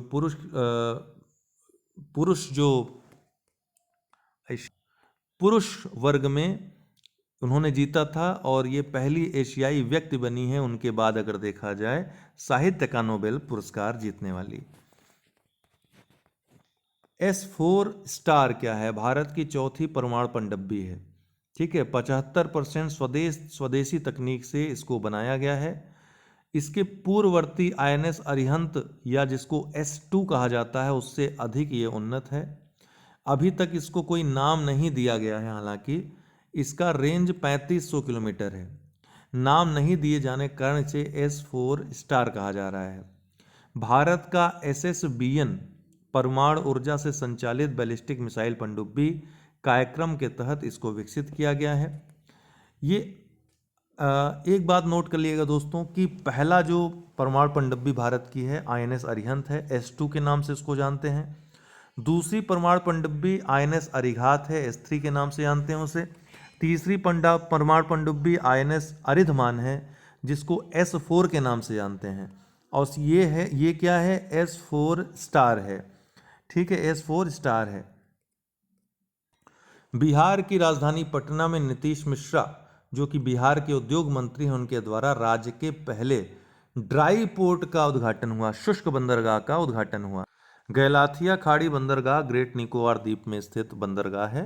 भारत के 13वें प्रमुख बंदरगाह का इसको दर्जा मिला है। तो भारत का 13वां प्रमुख जो बड़े बंदरगाह हैं, जो केंद्र सरकार के अंतर्गत आते हैं, उसका यह इसको दर्जा मिला है। आंध्र प्रदेश के अमरावती में ड्रोन शिखर सम्मेलन 2024 का आयोजन हुआ था।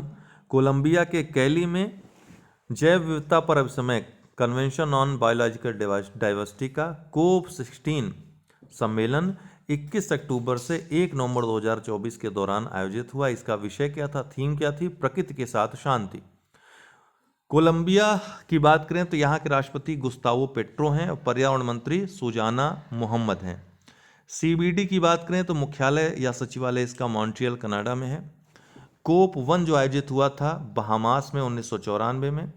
COP15 इसके पहले वाला जो आयोजित हुआ था चीन में आयोजित होना था, कुनमिंग में, लेकिन बाद में कोरोना के कारण इसको कनाडा में आयोजित कर दिया गया था, मॉन्ट्रियल में, इसीलिए इसको कुनमिंग मॉन्ट्रियल सम्मेलन भी कहते हैं। अमेरिका एकमात्र UN मेंबर है जिसने इस अभिसमय की पुष्टि नहीं की है। हर 2 वर्ष में ये आयोजन होता है CBD के COP का, ठीक है, कॉन्फ्रेंस ऑफ पार्टीज का। रमेश चंद पैनल किससे संबंधित है? तो नीति आयोग के सदस्य हैं रमेश चंद पैनल। रमेश चंद, जिनके नाम पे पैनल गठित हुआ है। केंद्र सरकार ने हाल ही में 18 सदस्यीय पैनल इनकी अध्यक्षता में गठित की। किस लिए? थोक मूल्य सूचकांक के आधार वर्ष को 2011-12 से संशोधित करके 2022-23 करने के लिए। वहीं उत्पादक मूल्य सूचकांक पीपीआई के लिए संशोधित वस्तु बास्केट के निर्माण के लिए इस पैनल की संस्तुति, इस पैनल का गठन केंद्र सरकार द्वारा किया गया है। PSLV C60 जो 30 दिसंबर 2024 को प्रक्षेपित इसरो का 99वां मिशन था। इसमें 24 पेलोड थे दोस्तों। POEM-4 अंतरिक्ष प्रयोगों के लिए एक प्लेटफॉर्म, इसमें विभिन्न प्रकार के अंतरिक्ष प्रयोग किए जाएंगे, तो POEM-4 को भी इसके साथ भेजा गया। इसमें 2 प्रायोगिक परियोजनाएं थीं, एक स्पार्डेक्स और दूसरा POEM-4। POEM-4 हमने आपको बताया ऑर्बिटल एक्सपेरिमेंटल मॉड्यूल है। इसरो द्वारा इसी दौरान 100वें मिशन की भी घोषणा कर दी गई, जो कि GSLV F-15 होगा। NVS-02 नेविगेशन उपग्रह इसके माध्यम से भेजा जाएगा 100वें मिशन के माध्यम से। 78वां संतोष ट्रॉफी फुटबॉल कप पश्चिम बंगाल ने केरल को हराकर जीत लिया। कहाँ आयोजित हुआ था? हैदराबाद, तेलंगाना में। बी रेडी, बिजनेस रेडी क्या है? विश्व बैंक IBRD द्वारा ease of doing business report के स्थान पर जारी रिपोर्ट है। 2020 में ease of doing business report जो विश्व बैंक की प्रतिष्ठित रिपोर्ट थी, जिस पर कई सवाल उठे, उसको रद्द कर दिया गया, निलंबित कर दिया गया था। तो उसके स्थान पर बी रेडी जारी किया है विश्व बैंक ने। 10 मुख्य विषयों पर केंद्रित है। प्रत्येक विषय के लिए 3 स्तंभ अर्थात कुल 30 स्तंभों पर जारी किया जाएगा। 12 जनवरी को राष्ट्रीय युवा दिवस होता है दोस्तों, क्योंकि स्वामी विवेकानंद का जन्म 12 जनवरी 1863 में हुआ था। इसके बारे में जो महत्वपूर्ण बात है कि इस दिन राष्ट्रीय युवा महोत्सव भी मनाया जाता है 1995 से। ठीक प्रतिवर्ष 12 से 16 जनवरी तक ये महोत्सव आयोजित किया जाता है। नई दिल्ली में पहली बार 1995 में यह सम्मेलन आयोजित हुआ था। वर्ष 2019 से इसका नाम राष्ट्रीय युवा सांसद महोत्सव भी कर दिया गया। इसके साथ ही राष्ट्रीय युवा सांसद महोत्सव इसके एक भाग के रूप में मनाया जाता है। 28वां राष्ट्रीय युवा महोत्सव जो 2025 का है, वो 12 जनवरी को शुरू हुआ भारत मंडपम नई दिल्ली में। विकसित भारत यंग लीडर्स डायलॉग का आयोजन भी 11-12 जनवरी को किया गया। इस दौरान मनसुख मांडविया द्वारा इसका उद्घाटन किया गया। 12 जनवरी को प्रधानमंत्री मोदी इसमें शामिल हुए। युवा दिवस की क्या थीम रखी गई है 2025 की राष्ट्रीय युवा दिवस की? युवा एक स्थायी भविष्य के लिए लचीलेपन व जिम्मेदारी के साथ राष्ट्र को आकार देना। वहीं राष्ट्रीय युवा महोत्सव 2025 की थीम क्या है? विज्ञान और प्रौद्योगिकी में नवाचार, innovation in science and technology. Blue flag प्रमाणन प्रतिवर्ष अंतर्राष्ट्रीय जूरी द्वारा 33 मापदंडों पर 4 श्रेणियों में इसका आकलन किया जाता है। इस बार कप्पड़ समुद्र तट और चाल समुद्र तट दोनों केरल में स्थित हैं। कप्पड़ समुद्र तट कोझिकोड में है और चाल समुद्र तट कन्नूर में है। इन दोनों को ब्लू फ्लैग प्रमाणन प्रदान किया गया है। ठीक है, एक बात ध्यान रखिएगा, इस जूरी में 3 संगठनों से सदस्य रहते हैं, UNEP से, UNWTO से और IUCN से। Foundation for environmental education FEE जो कि डेनमार्क की एक संस्था है, 1985 में इसकी स्थापना हुई थी। यह प्रमाणन प्रदान करती है। ब्लू फ्लैग कार्यक्रम फ्रांस में 1985 में व वर्ष 2001 में यूरोप के बाहर आरंभ किया गया था। चंद्रभागा तट जो कि उड़ीसा का है, ब्लू फ्लैग प्रमाणन प्राप्त करने वाला एशिया व भारत का पहला समुद्र तट है। वर्ष 2018 में इसे प्रमाणन दिया गया था। अन्य भारतीय समुद्र तट जिनको प्रमाणन मिला है, शिवराजपुर गुजरात का 2020 में, घोगला दीव का, कासरकोड पदुबिद्री कर्नाटक का, ऋषिकोंडा आंध्र प्रदेश का, राधानगर अंडमान निकोबार द्वीप समूह का, कोलम तमिलनाडु का, ईडन पुदुचेरी का, मिनिकाय थुंडी कदमत लक्षद्वीप का, गोल्डन बीच पुरी उड़ीसा का। ठीक, तो इसको इन सबको ब्लू फ्लैग प्रमाणन दिया गया है। तो भारत में अब कुल कितने हो गए हैं? 14 तट जिनको ब्लू फ्लैग सर्टिफिकेट मिल चुका है।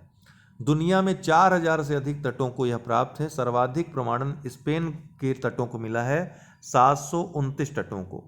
तो भारत में नए जो तट हैं कप्पड़ और चाल जिनको ब्लू फ्लैग प्रमाणन प्राप्त हुआ है। UP open network for agriculture, Uttar Pradesh सरकार का गूगल क्लाउड के साथ समझौता हुआ है। यह एआई आधारित कृषि नेटवर्क है जिसका विकास किया जाएगा दोनों के साथ मिलकर, अर्थात उत्तर प्रदेश सरकार गूगल क्लाउड के साथ मिलकर ये स्थापित करेगी। यह भारत का पहला राज्य स्तरीय एआई आधारित कृषि नेटवर्क है। भारत अमेरिका परमाणु समझौता, जिसको 123 समझौता भी कहते हैं, दरअसल 123 क्या है, अमेरिकी कानून है, उसकी एक धारा है 123। तो जहाँ भी परमाणु समझौता अमेरिका से होगा, जैसे सिंगापुर से कुछ समय पहले हुआ, तो फिर 123 समझौता उसको कहा गया। तो वर्ष 2008 में भारत और अमेरिका का यह समझौता हस्ताक्षरित किया गया था। जॉर्ज बुश और मनमोहन सिंह, इन दोनों ने इस पर हस्ताक्षर किए थे। वो अमेरिकी प्रतिबंध सूची से 3 भारतीय परमाणु संस्थानों से हाल ही में प्रतिबंध हटाया गया है। कहाँ कहाँ से? भाभा परमाणु अनुसंधान केंद्र बार्क से, इंदिरा गांधी आणविक अनुसंधान केंद्र IGCAR से, और Indian rare earth limited IRE से। अमेरिका के NSA जेक सुलीवन, ध्यान रखिएगा, इनके द्वारा नई दिल्ली में इसकी घोषणा की गई।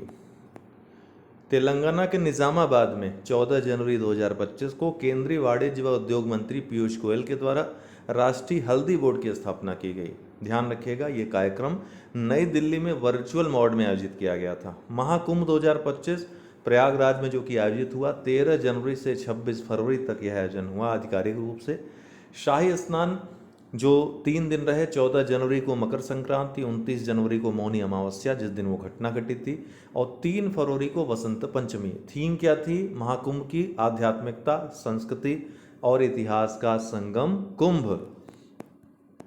IMD भारतीय मौसम विज्ञान विभाग प्रधानमंत्री मोदी के द्वारा इसकी 150वीं स्थापना दिवस पर विजन 2047 डॉक्यूमेंट जारी किया गया। इसमें अगले 22 वर्षों के लिए, नॉट 20, 22 वर्षों के लिए लक्ष्यों की एक रूपरेखा दी गई, जिसमें प्रमुख हैं 3 दिनों के लिए मौसम पूर्वानुमान में 100% सटीकता, मतलब 3 दिन पहले बताया जाएगा तो 100% सटीक भविष्यवाणी होगी। 5 दिन पहले बताएगा तो 90% सटीक होगी। 7 दिन पहले बताया जाएगा तो 80% सटीकता रहेगी, और 10 दिनों पहले बताया जाएगा तो 70% सटीकता रहेगी। इतनी सटीक पूर्वानुमान प्रणाली विकसित करना इसका लक्ष्य है। सैटेलाइट डॉकिंग, उपग्रहों का मिलान, एक ही कक्षा में 2 तेज गति की अंतरिक्ष यान को जोड़ने की एक प्रक्रिया है। स्पेडेक्स मिशन, जो हमने पोएम 4 के साथ देखा, स्पेडेक्स मिशन भी गया था। 30 दिसंबर 2024 को इसरो द्वारा PSLV C60 से स्पेडेक्स भेजा गया था, और दूसरा पोएम 4 भेजा गया था। पोएम 4 के बारे में हमने पढ़ लिया। स्पेडेक्स क्या है? इसमें 2 उपग्रह शामिल हैं जिनकी डॉकिंग की जाएगी। एक प्रकार से डॉकिंग क्या होती है, एक से आप गए, एक से आपका भाई गया, 2 उपग्रह गए ऊपर, और आप अपने भाई को भोजन देना चाहते हैं, या फिर आप भाई को भेजना चाहते हैं कि उतरो, अब यहाँ से बहुत दिन रह लिए, अब मैं संभाल लूँगा, तो वहाँ डॉकिंग करेंगे। वो आपके अंतरिक्ष यान पे आएगा, आप उसके अंतरिक्ष यान पे जाओगे, या फिर जो आपूर्ति होगी जरूरी वो आप करोगे। तो भविष्य में अंतरिक्ष में ये सब अब आम बात हो जाएगी। तो डॉकिंग के माध्यम से ये संभव हो पाएगा। इसमें 2 उपग्रह शामिल किए गए थे, 220 किलोग्राम वजन था जिनका। SDX-01 जो कि चेजर था, और SDX-02 जो कि टारगेट था। तो चेजर को टारगेट के पास जाना था, और जाने में यह सफल रहा। 16 जनवरी 2025 को दोनों यानों को सफलतापूर्वक डॉक कर लिया गया। ठीक है, भारत अर्थात इसरो का यह पहला उपग्रह डॉकिंग युद्धाभ्यास था जिसको सफलतापूर्वक संपन्न कर लिया गया। इस तरीके से भारत दुनिया का चौथा देश बन गया है डॉकिंग अंतरिक्ष में उपग्रहों की कराने वाला। अन्य 3 देश कौन है? अमेरिका सबसे पहले डॉकिंग इसने की थी 1966 में, जेमिनी 3 और एजेना को मिलाया था इसने। दूसरा सोवियत संघ 1967 में, और तीसरा चाइना बना था 2011 में। चौथा भारत बन गया है। Council of Europe framework convention on artificial intelligence and human rights, democracy and rule of law, यह एक अंतर्राष्ट्रीय आर्टिफिशियल इंटेलिजेंस संधि है जो सितंबर 2024 में संपन्न हुई है। अमेरिका, यूरोपियन यूनियन और ब्रिटेन के द्वारा इसको आरंभ किया गया है। इसी के साथ हम आपको बता दें, अंतर्राष्ट्रीय जो एआई सम्मेलन हुआ वो फ्रांस में आयोजित हुआ, जिसमें प्रधानमंत्री मोदी ने अध्यक्षता की, किसके साथ? फ्रांस के जो राष्ट्रपति हैं उनके साथ। ठीक है, तो कहाँ पर आयोजित हुआ? फ्रांस में, जिसमें प्रधानमंत्री मोदी भाग लेने गए थे। डेट पूछेगा उसकी तो 10 से 11 फरवरी 2025 याद रखिएगा, 10 से 11 फरवरी 2025 पेरिस के ग्रैंड पैलेस में, फ्रांस में यह आयोजित हुआ था ग्लोबल एआई समिट, जिसमें प्रधानमंत्री ने फ्रांस के राष्ट्रपति के साथ अर्थात भारत और फ्रांस ने सह अध्यक्षता की थी सम्मेलन की। पहली राष्ट्रीय पुरालेख डिजिटल संग्रहालय की आधारशिला कहाँ रखी गई? हैदराबाद, तेलंगाना में। पहली राष्ट्रीय पुरालेख डिजिटल संग्रहालय की आधारशिला हैदराबाद, तेलंगाना की राजधानी है, वहां रखी गई। नीलाऊ कुदिचा सिंघगल किसकी पुस्तक है? एस सोमनाथ, जो कि पूर्व इसरो अध्यक्ष हैं, उनकी पुस्तक है। मिथुन चक्रवर्ती को 54वां दादा साहब फाल्के फिल्म पुरस्कार, जो राष्ट्रीय पुरस्कार है, प्रदत्त किया गया। 1976 में इनकी पहली फिल्म थी मृगया, जिसका इस पुरस्कार के दौरान विशेष उल्लेख किया गया। 53वां जो पुरस्कार मिला था यह वहीदा रहमान को दिया गया था। तृष्णा मिशन इसरो और सीएनईएस जो फ्रांस की अंतरिक्ष एजेंसी है, इन दोनों का संयुक्त उपग्रह मिशन है। तृष्णा का फुल फॉर्म है thermal infrared imaging satellite for high resolution natural resource assessment. जाहिर है कि ये रिसोर्स के असेसमेंट के लिए, संसाधनों की खोज के लिए भेजा गया है। यूरोनॉल 2024 अक्टूबर 2024 में फ्रांस की राजधानी पेरिस में। यूरो नोवेल 2024 क्या है? अक्टूबर 2024 में फ्रांस की राजधानी पेरिस में आयोजित दुनिया की सबसे बड़ी डिफेंस एक्सपो है, रक्षा प्रदर्शनी है। भारत भी 104 आमंत्रित देशों में शामिल था, भारत को ही बुलाया गया था यूरो नोवेल में। अभेद advance ballistics for high energy defect, ये क्या है? डीआरडीओ और आईआईटी दिल्ली दोनों के द्वारा संयुक्त रूप से बनाया गया हल्के वजन की बुलेट प्रूफ जैकेट है। क्या नाम है? अभेद। हंगरी 3 अप्रैल 2025 को प्रधानमंत्री विक्टर ओबर्न के द्वारा अंतर्राष्ट्रीय आपराधिक न्यायालय से हटने की घोषणा हंगरी ने कर दी, और ऐसा करने वाला पहला यूरोपीय देश कौन बन गया? हंगरी। आईसीसी की बात करें अंतर्राष्ट्रीय अपराध न्यायालय की, तो 17 जुलाई 1998 के रोम संविधि के द्वारा वर्ष 2002 में इसकी स्थापना हुई थी। 1 जुलाई 2002 से इसने काम करना आरंभ किया था। हेडक्वार्टर इसका द हेग है, नीदरलैंड में। कन्नडिप्पया केरल का पारंपरिक हस्तशिल्प है, जिसको कि जीआई टैग मिला है। थाईलैंड की राजधानी बैंकॉक में छठा बिम्स्टेक शिखर सम्मेलन 4 अप्रैल 2025 को आयोजित हुआ। इसकी थीम क्या रखी गई थी? समृद्ध, लचीला और खुला बिम्स्टेक। बैंकॉक विजन 2030 को इस दौरान अपनाया गया। प्रधानमंत्री मोदी ने भी इसमें हिस्सा लिया। 3 से 4 अप्रैल 2025 के दौरान प्रधानमंत्री मोदी थाईलैंड में रहे। इस दौरान बिम्स्टेक की बात करें तो 1997 में बैंकॉक घोषणा पत्र के आधार पर इसकी स्थापना की गई थी। Bay of Bengal initiative for multi sectoral technical and economic cooperation इसका फुल फॉर्म है। आरंभ में इसमें 4 सदस्य थे, बांग्लादेश, भारत, श्रीलंका और थाईलैंड। ठीक, तब इसका नाम बिस्ट ईसी था। 1977 में म्यांमार इसमें शामिल हुआ और इसका नाम बिम्स्ट ईसी हो गया, और 2004 में नेपाल और भूटान भी शामिल हो गए, तब इसका नाम बिम्स्टेक हुआ। कब? 2004 में। इसका मुख्यालय दोस्तों बिम्स्टेक का बांग्लादेश की राजधानी ढाका में है। प्रधानमंत्री मोदी की बांग्लादेशी अंतरिम सरकार के प्रमुख मोहम्मद यूनुस के साथ इस दौरान बैठक भी संपन्न हुई। इसके बाद प्रधानमंत्री मोदी श्रीलंका की 3 दिवसीय यात्रा पर कोलंबो पहुंचे 4 से 6 अप्रैल 2025।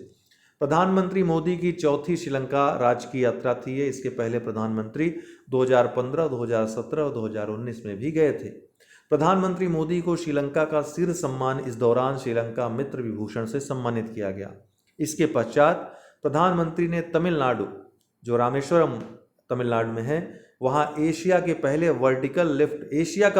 वर्टिकल लिफ्ट रेलवे सी ब्रिज है, पंबन ब्रिज, इसका उद्घाटन किया। ब्रिज की लंबाई 2.08 किलोमीटर है। यह रामेश्वरम, पंबन द्वीप के रामेश्वरम को भारत की मुख्य भूमि मंडपम, जो कि तमिलनाडु में स्थित है, उससे जोड़ता है। पुराना पुल जंग लगने के कारण वर्ष 2022 में बंद कर दिया गया था। नया जो ब्रिज है 100 स्पैन से मिलकर बना है। यह 5 मिनट में 22 मीटर तक ऊपर उठ सकता है। हंसा 3 स्वदेशी रूप से विकसित प्रशिक्षण विमान है।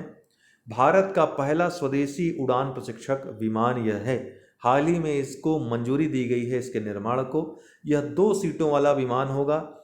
इसका डिजाइन और डेवलपमेंट कौन करेगा? CSIR का NAL जो लेबोरेटरी है वहाँ पर किया जाएगा। दिल्ली सरकार द्वारा आयुष्मान भारत योजना अपने यहाँ लागू कर दी गई। इस तरीके से आयुष्मान भारत कार्यक्रम लागू करने वाला 35वां राज्य या केंद्र शासित प्रदेश बन गया। अब पश्चिम बंगाल एकमात्र राज्य है जहाँ पर यह लागू नहीं है। चीन EH-216S जो कि ई हैंग कंपनी के द्वारा विकसित की गई है, दुनिया की पहली अत्याधुनिक एयर टैक्सी है। चाइना में विकसित की गई है। क्या नाम है? EH-216S। मातृ मृत्यु दर के रुझान 2000 से 2023 report trends in maternal mortality 2000-2023।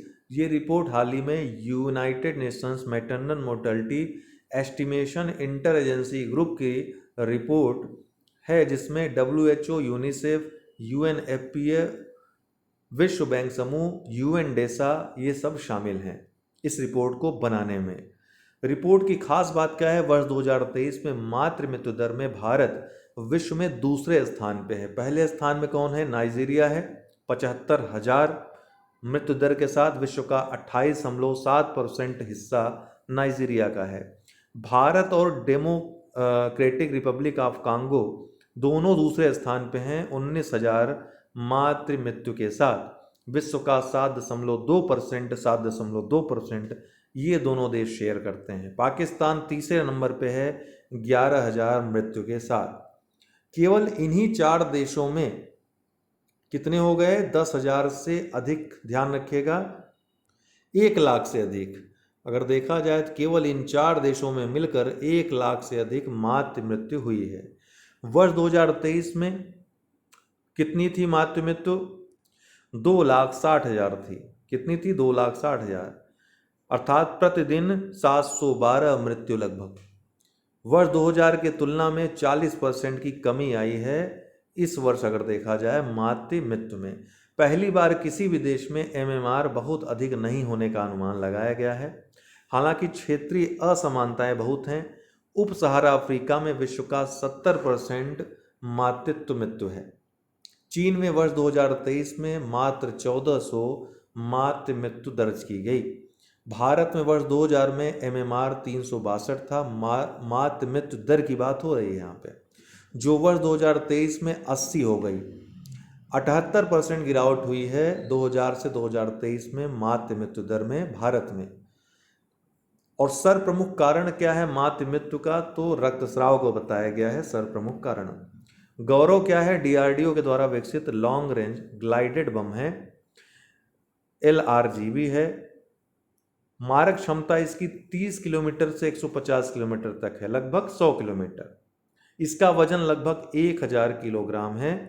इसको DRDO की प्रयोगशाला ARDA, RCA और ITR जो चांदीपुर है, जो जहाँ पर परीक्षण भी होता है मिसाइलों का, उड़ीसा में, इन तीनों ने मिलकर विकसित किया है इसे। 8 से 10 अप्रैल 2025 सुखोई 30 MKI लड़ाकू विमान का उपयोग करके इसका सफल परीक्षण उड़ीसा तट पर चांदीपुर रेंज से किया गया। साथ ही ये महत्वपूर्ण है, एक और हल्के glide bomb SAAW smart anti airfield weapon का भी परीक्षण वायुसेना और DRDO के द्वारा किया गया। इसका जो वजन है 125 किलोग्राम है और इसकी रेंज 100 किलोमीटर है। तेलंगाना ने अनुसूचित जाति उप वर्गीकरण लागू कर दिया और इस तरीके से इसे लागू करने वाला भारत का पहला राज्य बन गया। 14 अप्रैल 2025 को इसने यह लागू किया, जो कि अम्बेडकर जयंती भी होती है। तेलंगाना अनुसूचित जाति अधिनियम 2005 पारित होने के बाद ये लागू हुआ।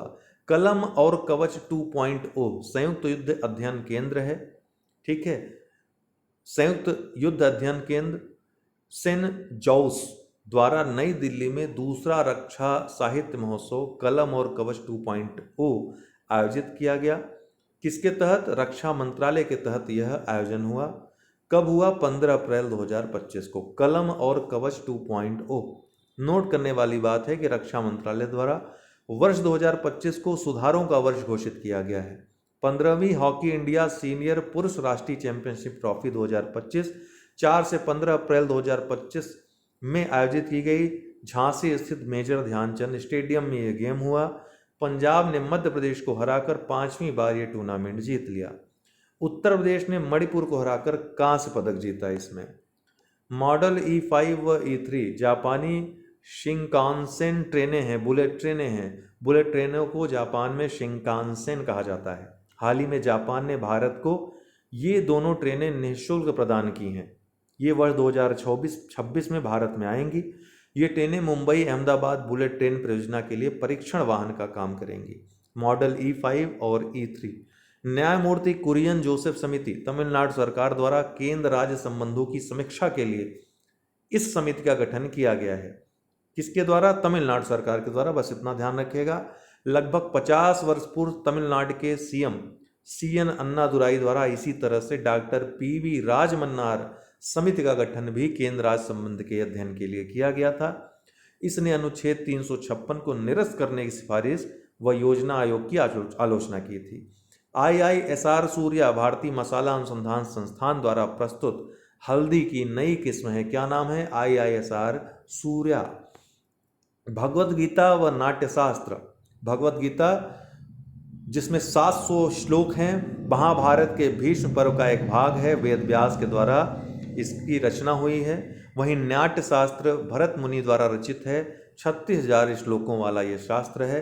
इन दोनों को यूनेस्को की memory of the world register में शामिल कर लिया गया है।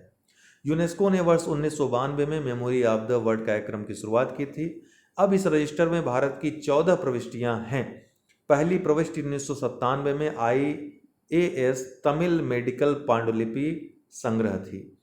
ऑपरेशन अटलांटा यूरोपीय संघ नौसेना द्वारा यूनाफोर जिसको बोलते हैं 2008 में आरंभ। सोमालिया के पास समुद्री डकैतों के विरुद्ध मिशन है। ऑपरेशन अटलांटा इसका नाम है। चर्चा में क्यों रहा? हाल ही में यूनाफोर ने भारत के साथ इस मिशन के तहत संयुक्त नौसैन्य अभ्यास का प्रस्ताव रखा है। यूनाफोर इन उसका नाम होगा, ठीक है। इनसे India. Reserve bank of India अभी हाल ही में उसने रेपो रेट को 6.25% से घटाकर 6% कर दिया। 25 अंकों की कटौती की है। रिवर्स रेपो रेट कितना है? 3.35%। India justice report 2025 Tata trust के द्वारा 15 अप्रैल 2025 को जारी हुआ। प्रति 10 लाख आबादी पर मात्र 15 जज भारत में हैं। ये इस रिपोर्ट में सामने आया। 50 की सिफारिश है लेकिन 15 जज ही हैं। कुल जज कितने हैं भारत में? 21,285। सुप्रीम कोर्ट में 6% जज हैं। हाई कोर्ट में 14% हैं कुल जजों का। और अधीनस्थ कोर्टों में 33% हैं कुल जजों का। महिला जज कितने हैं? 38%। न्यायपालिका पर रिक्तियां हैं, सॉरी ये रिक्तियां हैं। तो सुप्रीम कोर्ट में 6% खाली हैं पद। हाई कोर्ट में 14% जजों के पद खाली हैं। अधीनस्थ कोर्टों में 33% खाली हैं। महिला जज की बात करें तो जिला व सत्र न्यायालय में कुल मिलाकर 38% महिला जज हैं। न्यायपालिका पर खर्च कितना है? प्रति 182 रुपये प्रति व्यक्ति प्रति वर्ष का खर्च न्यायपालिका पर होता है। पुलिस बल व न्यायपालिका दोनों में SC ST OBC आरक्षण कोटा पूरा करने वाला एकमात्र राज्य कौन है? वह स्टेट और कोई नहीं है। पहली रैंक पाने वाला इस रैंकिंग में कर्नाटक एकमात्र राज्य है। अब रैंक की बात करें तो बड़े व मध्यम राज्य में कर्नाटक पहले स्थान पे है। उत्तर प्रदेश निम्नतम अर्थात नीचे से दूसरे स्थान पे है। सबसे निचले पायदान पे पश्चिम बंगाल है।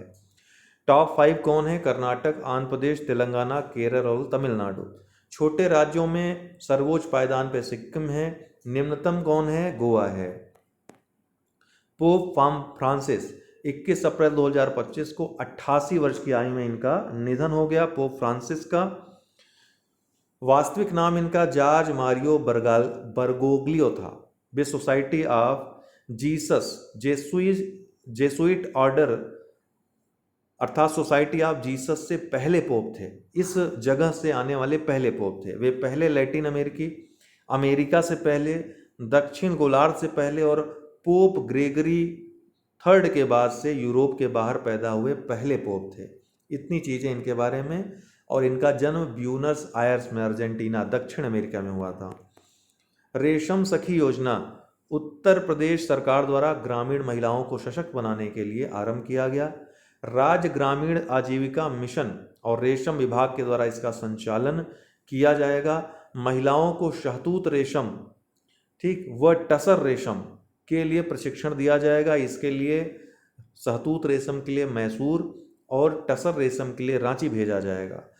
लक्ष्य क्या है? 5 वर्षों में 50,000 महिलाओं को लाभ पहुंचाना। पहले चरण में 2025-26 तक 15 जिलों की 7500 महिलाओं को प्रशिक्षित किया जाएगा। डॉक्टर के कस्तूरी रंगन भारतीय अंतरिक्ष विज्ञानी थे। 25 अप्रैल 2025 को 84 वर्ष आयु में इनका निधन हो गया। ये केरल के थे। पद्मश्री, पद्म भूषण, पद्म विभूषण तीनों ही प्राप्त कर चुके हैं, केवल इनको अभी भारत रत्न नहीं दिया गया है। चंद्रयान 1 की सफलता में इन्हीं का महत्वपूर्ण योगदान था। 1994 से 2003 तक ये इसरो के अध्यक्ष थे। पीएसएलवी, जीएसएलवी के उन्नतीकरण में इन्होंने काम किया। 2003 में राज्यसभा में मनोनीत हुए थे, बाद में योजना आयोग में शामिल हुए थे। नई शिक्षा नीति 2020 का मसौदा तैयार करने वाली समिति के अध्यक्ष भी थे। पश्चिमी घाट का अध्ययन व रिपोर्ट भी इन्होंने तैयार किया था। इन्होंने 1999 में चंद्रयान 1 मिशन का खाका तैयार किया था। 555 परियोजना व ILRS international lunar research station. ये क्या है? चीन की परियोजना है जिसको रूस का समर्थन भी प्राप्त है, जिसका लक्ष्य चंद्र अनुसंधान में वैश्विक भागीदारी के लिए 50 देशों, 500 अंतर्राष्ट्रीय शोध संस्थानों और 5000 शोधकर्ताओं को शामिल करना है। ये ILRS परियोजना के अंतर्गत ही एक परियोजना है 555 परियोजना। ILRS की बात करें तो चीन तथा रूस की चंद्र अन्वेषण के लिए संयुक्त योजना है। अमेरिका के आर्टेमिस कार्यक्रम के प्रतिक्रिया में इस योजना को शुरू किया गया है। दोनों का ही लक्ष्य चंद्र अन्वेषण है, आर्टेमिस का भी और ILRS के भी, लेकिन नासा अधिक उन्नत कार्यक्रम पर केंद्रित है, जबकि ILRS राजनीतिक ज़्यादा है। अंतर्राष्ट्रीय भागीदारों के साथ सहयोगी मॉडल का अनुसरण यह करता है। चर्चा में हाल ही में रहा क्योंकि रूस और चीन चंद्रमा पर वर्ष 2035 तक परमाणु रिएक्टर बनाने पर काम कर रहे हैं। जून 2021 में ILRS की घोषणा हुई थी, ध्यान रखिएगा। चीन की योजना चंद्रमा पर 2028 में चांग-ई 8 मिशन के तहत स्थायी चंद्र बेस का आधार बनाना है तथा वर्ष 2030 तक चंद्रमा पर अंतरिक्ष यात्री भेजना है। ILRS का पहला चरण 2035 तक व दूसरा चरण 2050 तक पूर्ण होने का लक्ष्य है। विश्व सैन्य व्यय रिपोर्ट 2024 में जो रुझान आए हैं सिप्री द्वारा जारी हुए हैं। भारत का सैन्य खर्च पाकिस्तान से 9 गुना अधिक था वर्ष 2024 में। वैश्विक रक्षा व्यय 2024 में $2.46 ट्रिलियन रहा, जो कि वर्ष 2023 में $2.24 ट्रिलियन था, उससे अधिक रहा। यह वैश्विक GDP का 1.9% हिस्सा है। विश्व के सभी क्षेत्रों में सैन्य खर्च में बढ़ोतरी हुई है। सर्वाधिक जो बढ़ोतरी हुई है यूरोप में हुई है, कितनी? 17% की। वैश्विक सैन्य खर्च में टॉप जो 5 कंट्रीज हैं 2024 में, अमेरिका पहले स्थान पे है, चीन दूसरे स्थान पे है, तीसरे स्थान पे रूस, चौथे पे जर्मनी और 5वें स्थान पे भारत है। ठीक है, इनका परसेंटेज भी दिया हुआ है। भारत का जो परसेंट है पूरे विश्व में 3.2% हिस्सा है वैश्विक सैन्य खर्च में, जो कि $86.1 बिलियन होता है। 2023 से यह 1.6% अधिक है, वहीं 2015 से यह 42% अधिक है। SE-2000 इसरो का सेमी क्रायोजेनिक इंजन है। पेलोड क्षमता में वृद्धि के लिए इस इंजन को बनाया गया है। 28 मार्च 2025 को महेंद्रगिरी तमिलनाडु में इसका सफल परीक्षण किया गया। वाराणसी में 25वीं CZC सेंट्रल जोन काउंसिल मध्य क्षेत्र परिषद की बैठक आयोजित हुई। कब? 24 जून 2025 को। पहली बार है जब राजधानी नगर के बाहर ये बैठक आयोजित हुई है। ठीक है, बाकी इन्फॉर्मेशन की इतनी ज़रूरत नहीं है, ये बस याद रखिएगा। अभी बाकी GS का पार्ट है वो हम पढ़ा चुके हैं आपको। उत्तर प्रदेश के वाराणसी में गंगा डॉल्फिन संरक्षण और इको टूरिज्म बढ़ाने के लिए डॉल्फिन सफारी आरंभ करने की घोषणा की गई। कहाँ पे? वाराणसी में। लॉरियस वर्ल्ड स्पोर्ट्स अवार्ड 2025 22 अप्रैल 2025 को स्पेन के मैड्रिड में ये अवार्ड वितरित किए गए। वर्ष का सर्वश्रेष्ठ पुरुष खिलाड़ी अरमांड मोंडो डुप्लेंटिस स्वीडिश पोल वाल्टर खिलाड़ी हैं। इनका ये पहला लॉरियस अवार्ड है। वर्ष की सर्वश्रेष्ठ महिला खिलाड़ी का अवार्ड सिमोन बाइल्स को दिया गया, अमेरिकी जिम्नास्ट हैं। पेरिस ओलंपिक में 3 स्वर्ण और 1 रजत इन्होंने जीता था। यह इनका चौथा लॉरियस पुरस्कार है। इन्होंने इस तरीके से सेरेना विलियम्स के 4 पुरस्कारों की बराबरी कर ली। Team of the year Real Madrid की टीम फुटबॉल की है, इसको चुना गया है। लाइफ टाइम अचीवमेंट अवार्ड अमेरिकी सर्फर केली स्लेटर को दिया गया है। पहली बार किसी पोल वाल्टर को लॉरियस वर्ल्ड सर्वश्रेष्ठ पुरुष खिलाड़ी का या खिलाड़ी का अवार्ड मिला है। INS गुलदार नौसेना का बंद हो चुका युद्धपोत है। महाराष्ट्र पर्यटन विभाग द्वारा इसे खरीदकर सिंधुदुर्ग के पास जानबूझकर डुबोकर स्कूबा डाइविंग व पर्यटन केंद्र के रूप में विकसित किया जा रहा है। रामसर स्थल 1 फरवरी 2025 को 4 नए रामसर स्थल घोषित किए गए। भारत में झारखंड और सिक्किम में पहली बार रामसर स्थलों की घोषणा हुई। इस तरीके से 1 फरवरी 2025 की स्थिति में 89 रामसर स्थल हो गए थे। सक्करकोट्टई पक्षी अभ्यारण्य तमिलनाडु का, थिरथंगल पक्षी अभ्यारण्य तमिलनाडु का, इसके अलावा उधवा झील झारखंड का और खेचेओ पलरी झील सिक्किम का। जून 2025 में राजस्थान स्थित खीचन और मेनार झीलों को भी रामसर स्थल घोषित किया गया। अब कुल 91 रामसर स्थल भारत में मौजूदा समय में हो गए हैं। स्वरेल भारतीय रेलवे द्वारा 31 जनवरी 2025 को लॉन्च सुपर ऐप है। यह कई सेवाओं को एकीकृत करता है। एरो इंडिया 2025 1996 में पहली बार एरो इंडिया का आयोजन हुआ था। यह इसका 15वां संस्करण है, द्विवार्षिक आयोजन है। ये येलहांका एयरबेस बंगलुरु में आयोजित हुआ 10 से 14 फरवरी 2025। थीम क्या थी? The runway to a billion opportunities. 90 देशों के प्रतिनिधियों ने इसमें भाग लिया। 30 देशों के रक्षा मंत्री इसमें शामिल थे। इसका उद्घाटन रक्षा मंत्री राजनाथ सिंह ने किया। वक्फ संशोधन अधिनियम 2025, जिसको उम्मीद विधेयक भी कहा गया, एकीकृत वक्फ प्रबंधन, सशक्तिकरण, दक्षता और विकास, इतने टर्म हैं इसमें, याद रखिएगा। इसको वक्फ अधिनियम 1995 के स्थान पर लाया गया है। मूल रूप से लागू होने की तिथि ध्यान रखिए 8 अप्रैल 2025 है। लोकसभा में 2 अप्रैल को पारित हुआ, राज्यसभा में 3 अप्रैल को पारित हुआ, राष्ट्रपति की मंजूरी 5 अप्रैल को मिली। लागू कब हुआ? 8 अप्रैल को। एक संयुक्त संसदीय समिति थी, JPC बनाई गई थी इस पर विचार करने के लिए, जिसके अध्यक्ष जगदम्बिका पाल थे। कुल 31 सदस्य थे इसमें, 21 लोकसभा से, 10 राज्यसभा से, ठीक है, जिसके अध्यक्ष जगदम्बिका पाल थे। उन्होंने संस्तुति दी, उसके आधार पर कुछ संशोधनों के साथ इसको पारित किया गया है। 8 अप्रैल को लागू किया गया है। इसके साथ ही मुसलमान वक्फ निरसन विधेयक भी पारित हुआ, जो मुसलमान वक्फ अधिनियम 1923 को निरस्त करता है। भारत में सर्वाधिक वक्फ संपत्ति वाले जो राज्य हैं, पहले स्थान पे उत्तर प्रदेश है। 27% पूरे देश की जो वक्फ संपत्ति है उत्तर प्रदेश में मात्र है। दूसरे स्थान पे पश्चिम बंगाल, तीसरे स्थान पे पंजाब है। 10वां रायसीना डायलॉग 2025 17 से 19 मार्च 2025 नई दिल्ली में आयोजित हुआ। मुख्य अतिथि न्यूजीलैंड के प्रधानमंत्री क्रिस्टोफर लक्सन थे। पहली भारत यात्रा थी इनकी। उद्घाटन इसका प्रधानमंत्री मोदी ने किया। थीम क्या था? काल चक्र, जन शांति और ग्रह।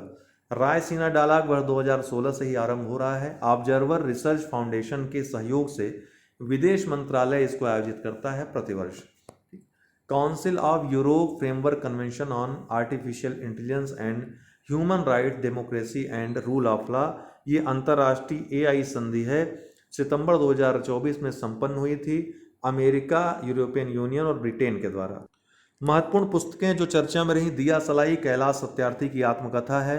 The New Icon Savarkar and the Facts Arun Shourie की पुस्तक है। Speaking with Nature the Origins of Indian Environment Ramachandra Guha की पुस्तक है। A Wonderland of Words Shashi Tharoor की पुस्तक है। The Idea of Democracy Sam Pitroda की पुस्तक है।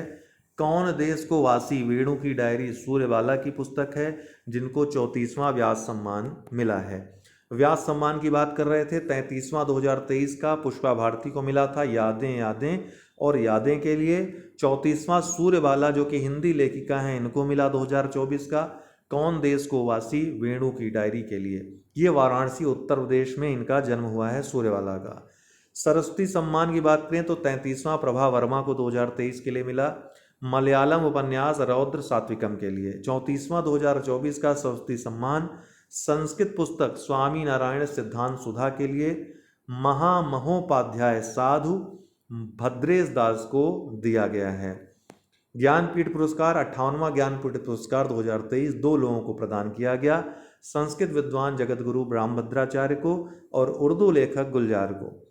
59वां पुरस्कार 2024 हिंदी लेखक विनोद कुमार शुक्ला, जो कि छत्तीसगढ़ के पहले लेखक हैं इसको प्राप्त करने वाले, इनको प्रदान किया गया। अंतर्राष्ट्रीय बुकर पुरस्कार 2025, अंतर्राष्ट्रीय बुकर पुरस्कार 2025 कन्नड़ कृति हार्ट लैम्ब के लिए बानू मुश्ताक को मिला, केरल की हैं ये। अनुवाद इनका कर्नाटक की हैं ये। अनुवाद इसका दीपा भारती द्वारा अंग्रेजी में किया गया था। तो अंतर्राष्ट्रीय बुकर पुरस्कार बानू मुश्ताक को मिला। पहली कन्नड़ कृति है हार्ट लैम्ब जिसको कि ये पुरस्कार मिला है। द बुकर पुरस्कार 2024 ब्रिटिश लेखिका सामंथा हार्वे को उनकी पुस्तक आर्बिटल के लिए मिला। आर्बिटल ISS पे सवार 6 अंतरिक्ष यात्रियों से संबंधित कहानी कहती है। महत्वपूर्ण दिवस और थीम, अंतर्राष्ट्रीय महिला दिवस 8 मार्च को मनाया जाता है। इस बार की जो थीम है एक्सेलरेट एक्शन है, तेजी से कार्रवाई करें। अंतर्राष्ट्रीय वन दिवस 21 मार्च को मनाया जाता है, इस बार की थीम है वन व भोजन। विश्व जल दिवस 22 मार्च को मनाया जाता है, इसकी थीम है हिमनद परिरक्षण। विश्व टीबी दिवस 24 मार्च को मनाया जाता है, इसकी थीम है हाँ हम टीबी को समाप्त कर सकते हैं, संकल्प लें, निवेश करें और कार्यान्वयन करें। विश्व कैंसर दिवस 4 फरवरी को मनाते हैं, इसकी थीम है इस बार की यूनाइटेड बाई यूनिक। तेंदुआ गणना 2022 29 फरवरी 2024 को जारी हुई। कुल 13,874 तेंदुए पाए गए। 2018 में इसके पहले 12,852 तेंदुए थे। 2018 की तुलना में 7.95% की वृद्धि हुई है। सबसे ज़्यादा तेंदुए मध्य प्रदेश में हैं, फिर महाराष्ट्र, फिर कर्नाटक, फिर तमिलनाडु में। उत्तर प्रदेश में 371 तेंदुए हैं। हिम तेंदुओं की गणना भी हुई 2023 के लिए। कुल 718 लगभग हिम तेंदुए होने की अनुमान यहाँ पर व्यक्त किया गया। पहला स्थान लद्दाख का है, 718 में अकेले 477 लद्दाख में हैं। फिर उत्तराखंड में 124, हिमाचल प्रदेश में 51 और अरुणाचल प्रदेश में 36। राष्ट्रीय विज्ञान पुरस्कार 2024 में गोविंद राज पद्मनाभन को पहला विज्ञान रत्न पुरस्कार दिया गया। बाकी विज्ञान श्री, विज्ञान भूषण जिनको दिया गया है उतना याद रखने की जरूरत नहीं है। आर्थिक समीक्षा व बजट 2025-26, इससे संबंधित महत्वपूर्ण आंकड़े। आर्थिक समीक्षा 31 जनवरी को और बजट 2025-26 1 फरवरी को प्रस्तुत किया गया निर्मला सीतारमन के द्वारा लगातार 8वीं बार।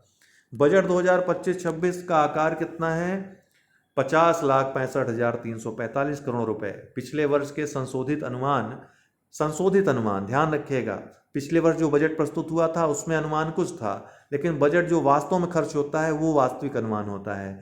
तो वह संशोधित अनुमान जो था 47.65 लाख करोड़ों से 3 करोड़ लगभग ये ज़्यादा है, लगभग 6.3% अधिक है। थीम क्या है इस बजट की? विकास, विश्वास और समावेश। राजकोषीय घाटा अनुमानतः 2025-26 में GDP का 4.4% रहेगा। राजस्व घाटा GDP का 1.5% रहेगा। प्रभावी राजस्व घाटा GDP का 0.3% रहने का अनुमान है। प्राथमिक घाटा GDP का 0.8% रहने का अनुमान है। वहीं 12 लाख रुपए तक की आय पर कर छूट रखी गई है। अब नया कर स्लैब बनाया गया है जिसमें 0 से 4 लाख तक छूट दी गई है अगर कर स्लैब में आ रहा है तो। रेलवे के लिए 2.65 लाख करोड़ रुपए का बजट रखा गया है। सर्वाधिक आय सरकार की कहाँ से होती है? उधार व अन्य व्यय से 100 में से 24 पैसा प्राप्त होता है। आय कर में 22 पैसा, GST और अन्य का तीसरा नंबर आता है 18, चौथा नंबर निगम कर का आता है। सर्वाधिक व्यय करों और शुल्कों में राज्यों का हिस्से में होता है, 22 पैसा देना पड़ता है। फिर 20 रुपये जो 20 पैसे 100 में से ब्याज अदायगी में देने पड़ते हैं। ठीक है, सर्वाधिक व्यय का ये 2 महत्वपूर्ण मद हैं। योजनाओं की बात करें तो प्रधानमंत्री गरीब कल्याण अन्न योजना में सबसे ज़्यादा व्यय हुआ है। कितना व्यय का प्रावधान रखा गया है? 20,03,000 करोड़ रुपए का। अन्य महत्वपूर्ण योजनाओं में जो व्यय है, मनरेगा में 86,000 करोड़, जल जीवन मिशन में 67,000 करोड़, PM किसान में 63,500 करोड़ रुपए। मंत्रालय सबसे ज़्यादा जो व्यय हुआ है रक्षा मंत्रालय में 6,81,210.27 करोड़ रुपए। दूसरे स्थान पर सड़क परिवहन व राजमार्ग मंत्रालय है, 2,87,333.16 करोड़। रेलवे में तीसरे स्थान पे आता है 2.65 लाख करोड़ रुपए। समीक्षा, आर्थिक समीक्षा की बात करें, जीडीपी ग्रोथ रेट कितनी बताई गई है 2024-25 में 6.4%, 2025-26 में 6.3 से 6.8% के मध्य जीडीपी ग्रोथ रेट रहेगी। जीवीए में विभिन्न क्षेत्रों की हिस्सेदारी जो है, प्राथमिक क्षेत्र की 19.8%, द्वितीयक क्षेत्र की 25.2% और तृतीयक क्षेत्र की 55%। उत्तर प्रदेश बजट 2025-26 पिछले बजट से 9.8% अधिक और अभी तक के सबसे बड़े बजट की घोषणा उत्तर प्रदेश बजट में की गई। 20 फरवरी 2025 को सुरेश खन्ना वित्त मंत्री द्वारा विधानसभा में ये बजट प्रस्तुत किया गया। इसका आकार कितना था? 8,08,736.06 करोड़। अब तक का यह सबसे बड़ा बजट है उत्तर प्रदेश का। इसकी थीम क्या है? वंचित को वरीयता। आपको बता दें 28,478.34 करोड़ रुपए की नई योजनाओं को इसमें शामिल किया गया है। अवस्था सबसे ज़्यादा जो व्यय हुआ है बजट में, इसमें अवस्थापना विकास इंफ्रास्ट्रक्चर डेवलपमेंट के लिए 1.76 लाख करोड़ रुपए, कुल बजट का 22%। दूसरे स्थान पर शिक्षा आता है 1.06 लाख करोड़ रुपए के साथ 13% जो है कुल बजट का। वहीं कृषि व संबद्ध क्षेत्र 11% है कुल बजट का व्यय। राजकोषीय घाटा जीएसडीपी का 2.97% अनुमानित है। जीएसडीपी जो राज्य की जीडीपी है, दूसरे स्थान पे है महाराष्ट्र के बाद भारत में। जीएसडीपी का जो आकार है उत्तर प्रदेश के 30.7 लाख करोड़ रुपए हो गया है। 2018-19 में जीएसडीपी उत्तर प्रदेश की कितनी थी? 15.42 लाख करोड़ रुपए थी, तो लगभग दोगुना हो गया है। आय की बात करें तो सबसे ज़्यादा आय उत्तर प्रदेश को राज्य के कर राजस्व से होती है, 100 में से 37.4 पैसा। दूसरा मद है केंद्रीय कर के अंतरण का, तीसरा मद है सार्वजनिक ऋण का। व्यय की बात करें तो सबसे ज़्यादा व्यय पूंजीगत व्यय में होता है 20.4% अर्थात 100 में से 20.4 पैसा। दूसरे स्थान पे अन्य व्यय आते हैं। हम सम्मेलन, विभिन्न सम्मेलन, 51वां G7 शिखर सम्मेलन 16-17 जून 2025 कनाडा के कनास्किस में आयोजित हुआ। प्रधानमंत्री मोदी ने भी इसमें भाग लिया। 50वां जो हुआ था इटली में हुआ था जून 2024 में। 52वां कहाँ होगा अगला? फ्रांस में आयोजित होगा 2026 में। G20 शिखर सम्मेलन दोस्तों 18वां 2023 में भारत में हुआ था, 19वां ब्राजील में 2024 में, 20वां 2025 में दक्षिण अफ्रीका में हुआ, 21वां 2026 में अमेरिका में होगा जो अगला होगा। ब्रिक्स शिखर सम्मेलन जो 16वां हुआ था 2024 कजान रसिया में, 17वां 2025 ब्राजील में आयोजित हुआ। 5 नए सदस्य देश कौन है ब्रिक्स के जो कुछ समय पहले बने हैं कजान रसिया में? मिस्र, इथियोपिया, ईरान, यूएई और इंडोनेशिया 10वां सदस्य बना है। ठीक है, तो ये 5 नए सदस्य हैं। इसके अतिरिक्त कजान में एक निर्णय लिया गया था कि अब भागीदार देशों की संख्या भी, भागीदार देशों को भी जोड़ा जाएगा इसमें। इसके अतिरिक्त जो 10 एसोसिएट भागीदार राष्ट्र भी हैं उनका नाम याद रखने की जरूरत नहीं है। ठीक है, इसको याद रखिएगा। 5 जो है नए मेंबर बने हैं, ये जरूरी है। तो कुल अब 11 मेंबर हो गए हैं, 6 पहले से थे ब्रिक्स। ठीक है, कौन कौन ब्रिक्स में कौन कौन सदस्य थे पहले? सॉरी 11 ही हुए हैं। सऊदी अरब ने अभी पुष्टि नहीं की है, सऊदी अरब 11वां हो सकता है। ठीक है, 10 हुए हैं अभी, नाम याद रखिएगा। ब्रिक्स के अलावा 5 सदस्य कौन कौन? मिस्र, इथियोपिया, ईरान, यूएई और इंडोनेशिया। और ब्रिक्स के वो 5 सदस्य अर्थात ब्राजील, रसिया, इंडिया, चाइना और साउथ अफ्रीका। एससीओ शिखर सम्मेलन 23वां 2023 में भारत में आयोजित हुआ था वर्चुअल रूप से। 24वां 2024 में अस्ताना कजाकिस्तान में आयोजित हुआ। 25वां 2025 में चाइना में आयोजित हो रहा है। किंगदाओ चीन के किंगदाओ शहर को एससीओ की पर्यटन व सांस्कृतिक राजधानी भी घोषित किया गया है 2024-25 के लिए। यूएनएफसीसीसी का कोप सम्मेलन 29वां कोप सम्मेलन 2024 में अजरबैजान के बाकू में आयोजित हुआ। 30वां 2025 में बेलेम ब्राजील में आयोजित हो रहा है। सीबीडी का कोप सम्मेलन 15वां कुनमिंग चाइना में आधा आयोजित हुआ, आधा मॉन्ट्रियल में आयोजित हुआ, लेकिन चीन ही मेजबान था। 16वां कैली कोलंबिया में आयोजित हुआ 21 अक्टूबर से 1 नवंबर 2024 तक। ऊपर हमने चर्चा भी की थी। प्रमुख report index global innovation index 2024 Bharat इसमें 39वें स्थान पर रहा। पिछले वर्ष भारत 40वें स्थान पर था। पहले स्थान पे स्विट्जरलैंड है, दूसरे स्थान पे स्वीडन, तीसरे स्थान पे अमेरिका। ह्यूमन डेवलपमेंट इंडेक्स 2025 जो कि 2023 के लिए जारी हुआ यूएनडीपी के द्वारा, इसका विषय था a matter of choice. Bharat 130वें स्थान पे है इस सूचकांक में। 2022 में भारत 133वें स्थान पे था। पहले स्थान पे आइसलैंड है, दूसरे पे नॉर्वे और तीसरे पे स्विट्जरलैंड। भारत का जो स्कोर है एसडीआई स्कोर 0.685 है। वैश्विक शांति सूचकांक पीस इंडेक्स, भारत 115वें स्थान पे है। 2024 में भारत 116वें पे था। पहले स्थान पे आइसलैंड है, दूसरे पे आयरलैंड और तीसरे पे New Zealand. Institute of economic and peace के द्वारा 163 देशों के लिए यह सूचकांक जारी किया गया था। प्रेस फ्रीडम इंडेक्स 2025, भारत 151वें स्थान पर है। पिछले वर्ष भारत 159वें स्थान पे था। ये रिपोर्ट विदाउट बॉर्डर्स के द्वारा जारी की रिपोर्ट है। ज़्यादा उम्मीद है कि पिछले वर्ष वाला ही पूछे, इसलिए हमने यहाँ पर दे दिया है। पहले स्थान पे इस वर्ष नॉर्वे हैं, दूसरे स्थान पे एस्टोनिया, तीसरे स्थान पे नीदरलैंड। महत्वपूर्ण ऑपरेशन सिंधु, बस हम पढ़ेंगे कि कौन कौन से ऑपरेशन किसके लिए हैं। ऑपरेशन सिंधु भारत सरकार द्वारा ईरान में फंसे भारतीय छात्रों और नागरिकों को स्वदेश वापस लाने के लिए जून 2025 में चलाया गया था। ठीक है। ऑपरेशन चक्र 5 हाल ही में केंद्रीय जांच ब्यूरो ने, सीबीआई ने ऑपरेशन चक्र 5 के तहत देश के 8 राज्यों में सिम धोखाधड़ी रैकेट का भंडाफोड़ किया। यह सीबीआई द्वारा चलाया गया देशव्यापी साइबर सुरक्षा अभ्यास है। ऑपरेशन चिवालरस नाइट 3 संयुक्त अरब अमीरात द्वारा इस राहत अभियान के सबसे बड़े चरण की शुरुआत हुई। गाजा में युद्ध विराम के पश्चात यह अभियान चलाया गया। ऑपरेशन सर्द हवा, भारत पाक बॉर्डर पर बीएसएफ के द्वारा इसका आयोजन 22 जनवरी 2025 को किया गया। ऑपरेशन 11 महाकुंभ 2025 प्रयागराज में जो कि आयोजित हुआ। तीसरे शाही स्नान बसंत पंचमी के लिए भीड़ को मैनेज करने के लिए उत्तर प्रदेश सरकार का अभियान था ये।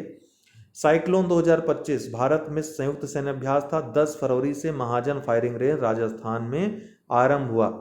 ऑपरेशन डेविल हंट बांग्लादेश में ये चलाया गया। पूर्व पीएम शेख हसीना के परिवार और उनके पार्टी से जुड़े प्रतिष्ठानों पर हमला करने वाले 1300 से अधिक लोग इसमें हिरासत में लिए गए। प्रोजेक्ट हिफाजत हाल ही में पंजाब सरकार द्वारा महिलाओं बच्चों की सहायता के लिए चलाया गया। ऑपरेशन कगार वर्ष 2024 में भारत सरकार द्वारा आरंभ उग्रवाद और नक्सलवाद विरोधी पहल है। इसका लक्ष्य मार्च 2026 तक माओवादी प्रभाव को खत्म करना है। इसके लिए 1 लाख पैरामिलिट्री फोर्स की तैनाती प्रभावित क्षेत्रों में की गई है। ऑपरेशन शिवा एक वार्षिक बहु एजेंसी पहल है अमरनाथ यात्रा को सुरक्षा प्रदान करने के लिए। ऑपरेशन सिंदूर, ये आपको पता ही है, आतंकवाद के विरुद्ध भारत की तीनों सेनाओं का संयुक्त मिशन था। 22 अप्रैल 2025 में जो पहलगाम में हमला हुआ, आतंकवादी हमला, कायराना हमला हुआ, 6 से 7 मई 2025 की रात को ऑपरेशन सिंदूर ये शुरू किया गया भारत सरकार द्वारा। पाकिस्तान स्थित 9 आतंकी अड्डों को जो यहाँ पर दिए गए हैं, इनको निशाना बनाया गया। ऑपरेशन केलार भारतीय सेना का जम्मू कश्मीर में आतंकवाद के खिलाफ अभियान था। ऑपरेशन ओलिविया भारतीय तट रक्षक बल द्वारा ओलिव रिडले कछुओं के संरक्षण के लिए आयोजित वार्षिक पहल थी। ऑपरेशन स्पाइडर वेव 1 जून 2025 को यूक्रेन ने रूस पर ऑपरेशन स्पाइडर वेव के तहत दुनिया का सबसे साहसी ड्रोन अटैक किया था।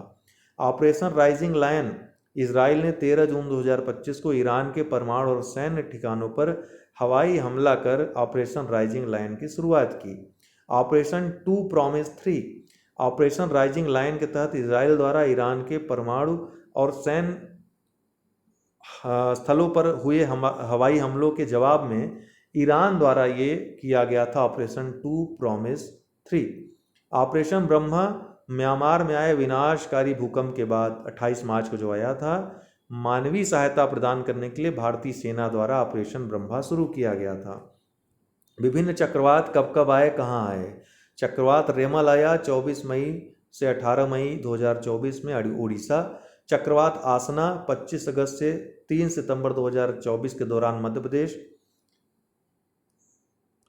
ये अरब सागर में आया था चक्रवात आसना, इसमें मध्य प्रदेश प्रभावित हुआ था। गुजरात और महाराष्ट्र के साथ मध्य प्रदेश भी प्रभावित हुआ था। ठीक है।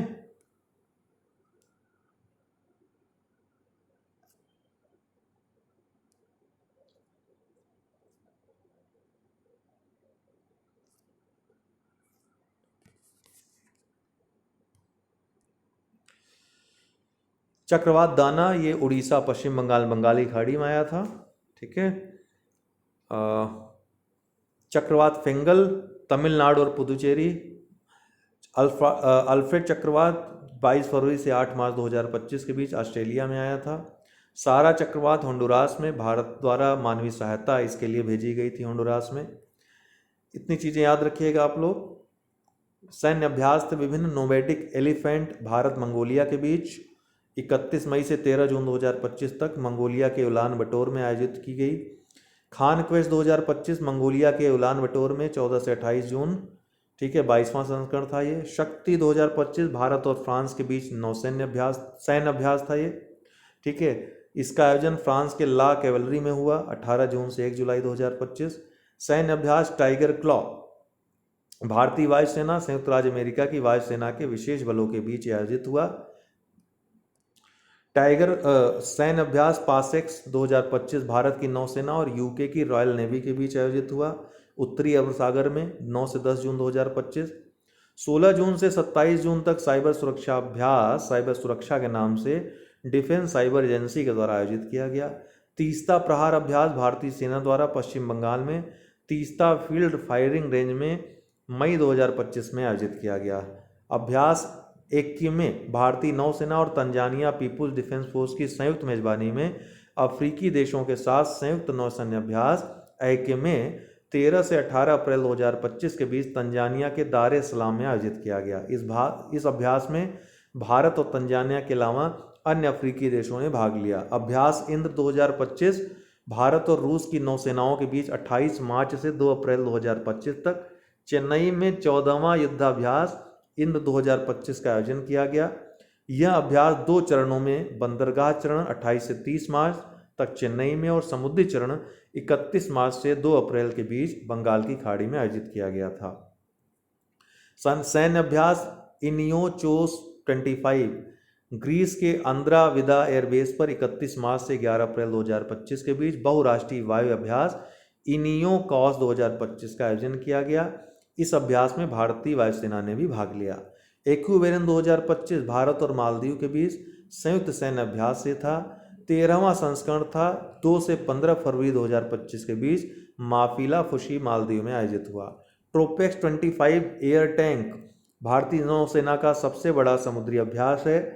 ट्रोपेक्स का आयोजन जनवरी 2025 में किया गया। ठीक है। धर्म गार्जियन 2025 भारत और जापान के बीच संयुक्त सैन्य अभ्यास का 6ठा संस्करण जापान के माउंट फूजी में आयोजित किया गया 25 फरवरी से 9 मार्च 2025 के बीच। कोमोडो 2025 15 से 22 फरवरी 2025 के बीच बहुपक्षीय नौसैन्य अभ्यास है। इसका आयोजन इंडोनेशिया के बाली में किया गया। 15 से अधिक देशों ने इसमें हिस्सा लिया था। स्लाई नेक्स्ट 2024 17 से 20 दिसंबर 2024 के बीच भारत और श्रीलंका के मध्य आयोजित नौसैनिक अभ्यास है।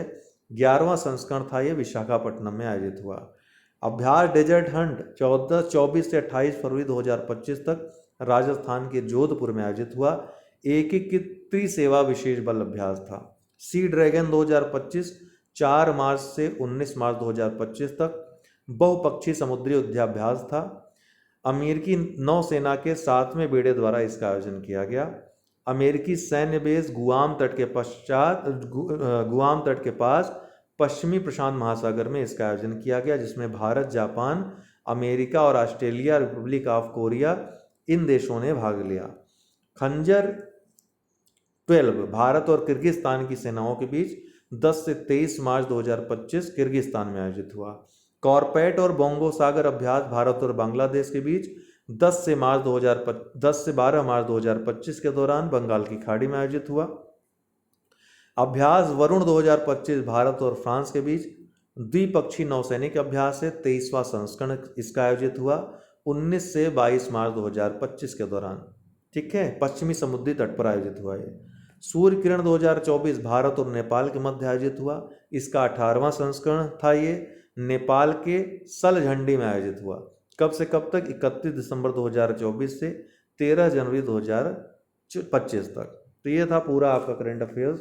ये पूरा कवर करता है आपका वार्षिक करंट अफेयर्स, और इसको आप तेजी से रिवाइज कर सकते हैं।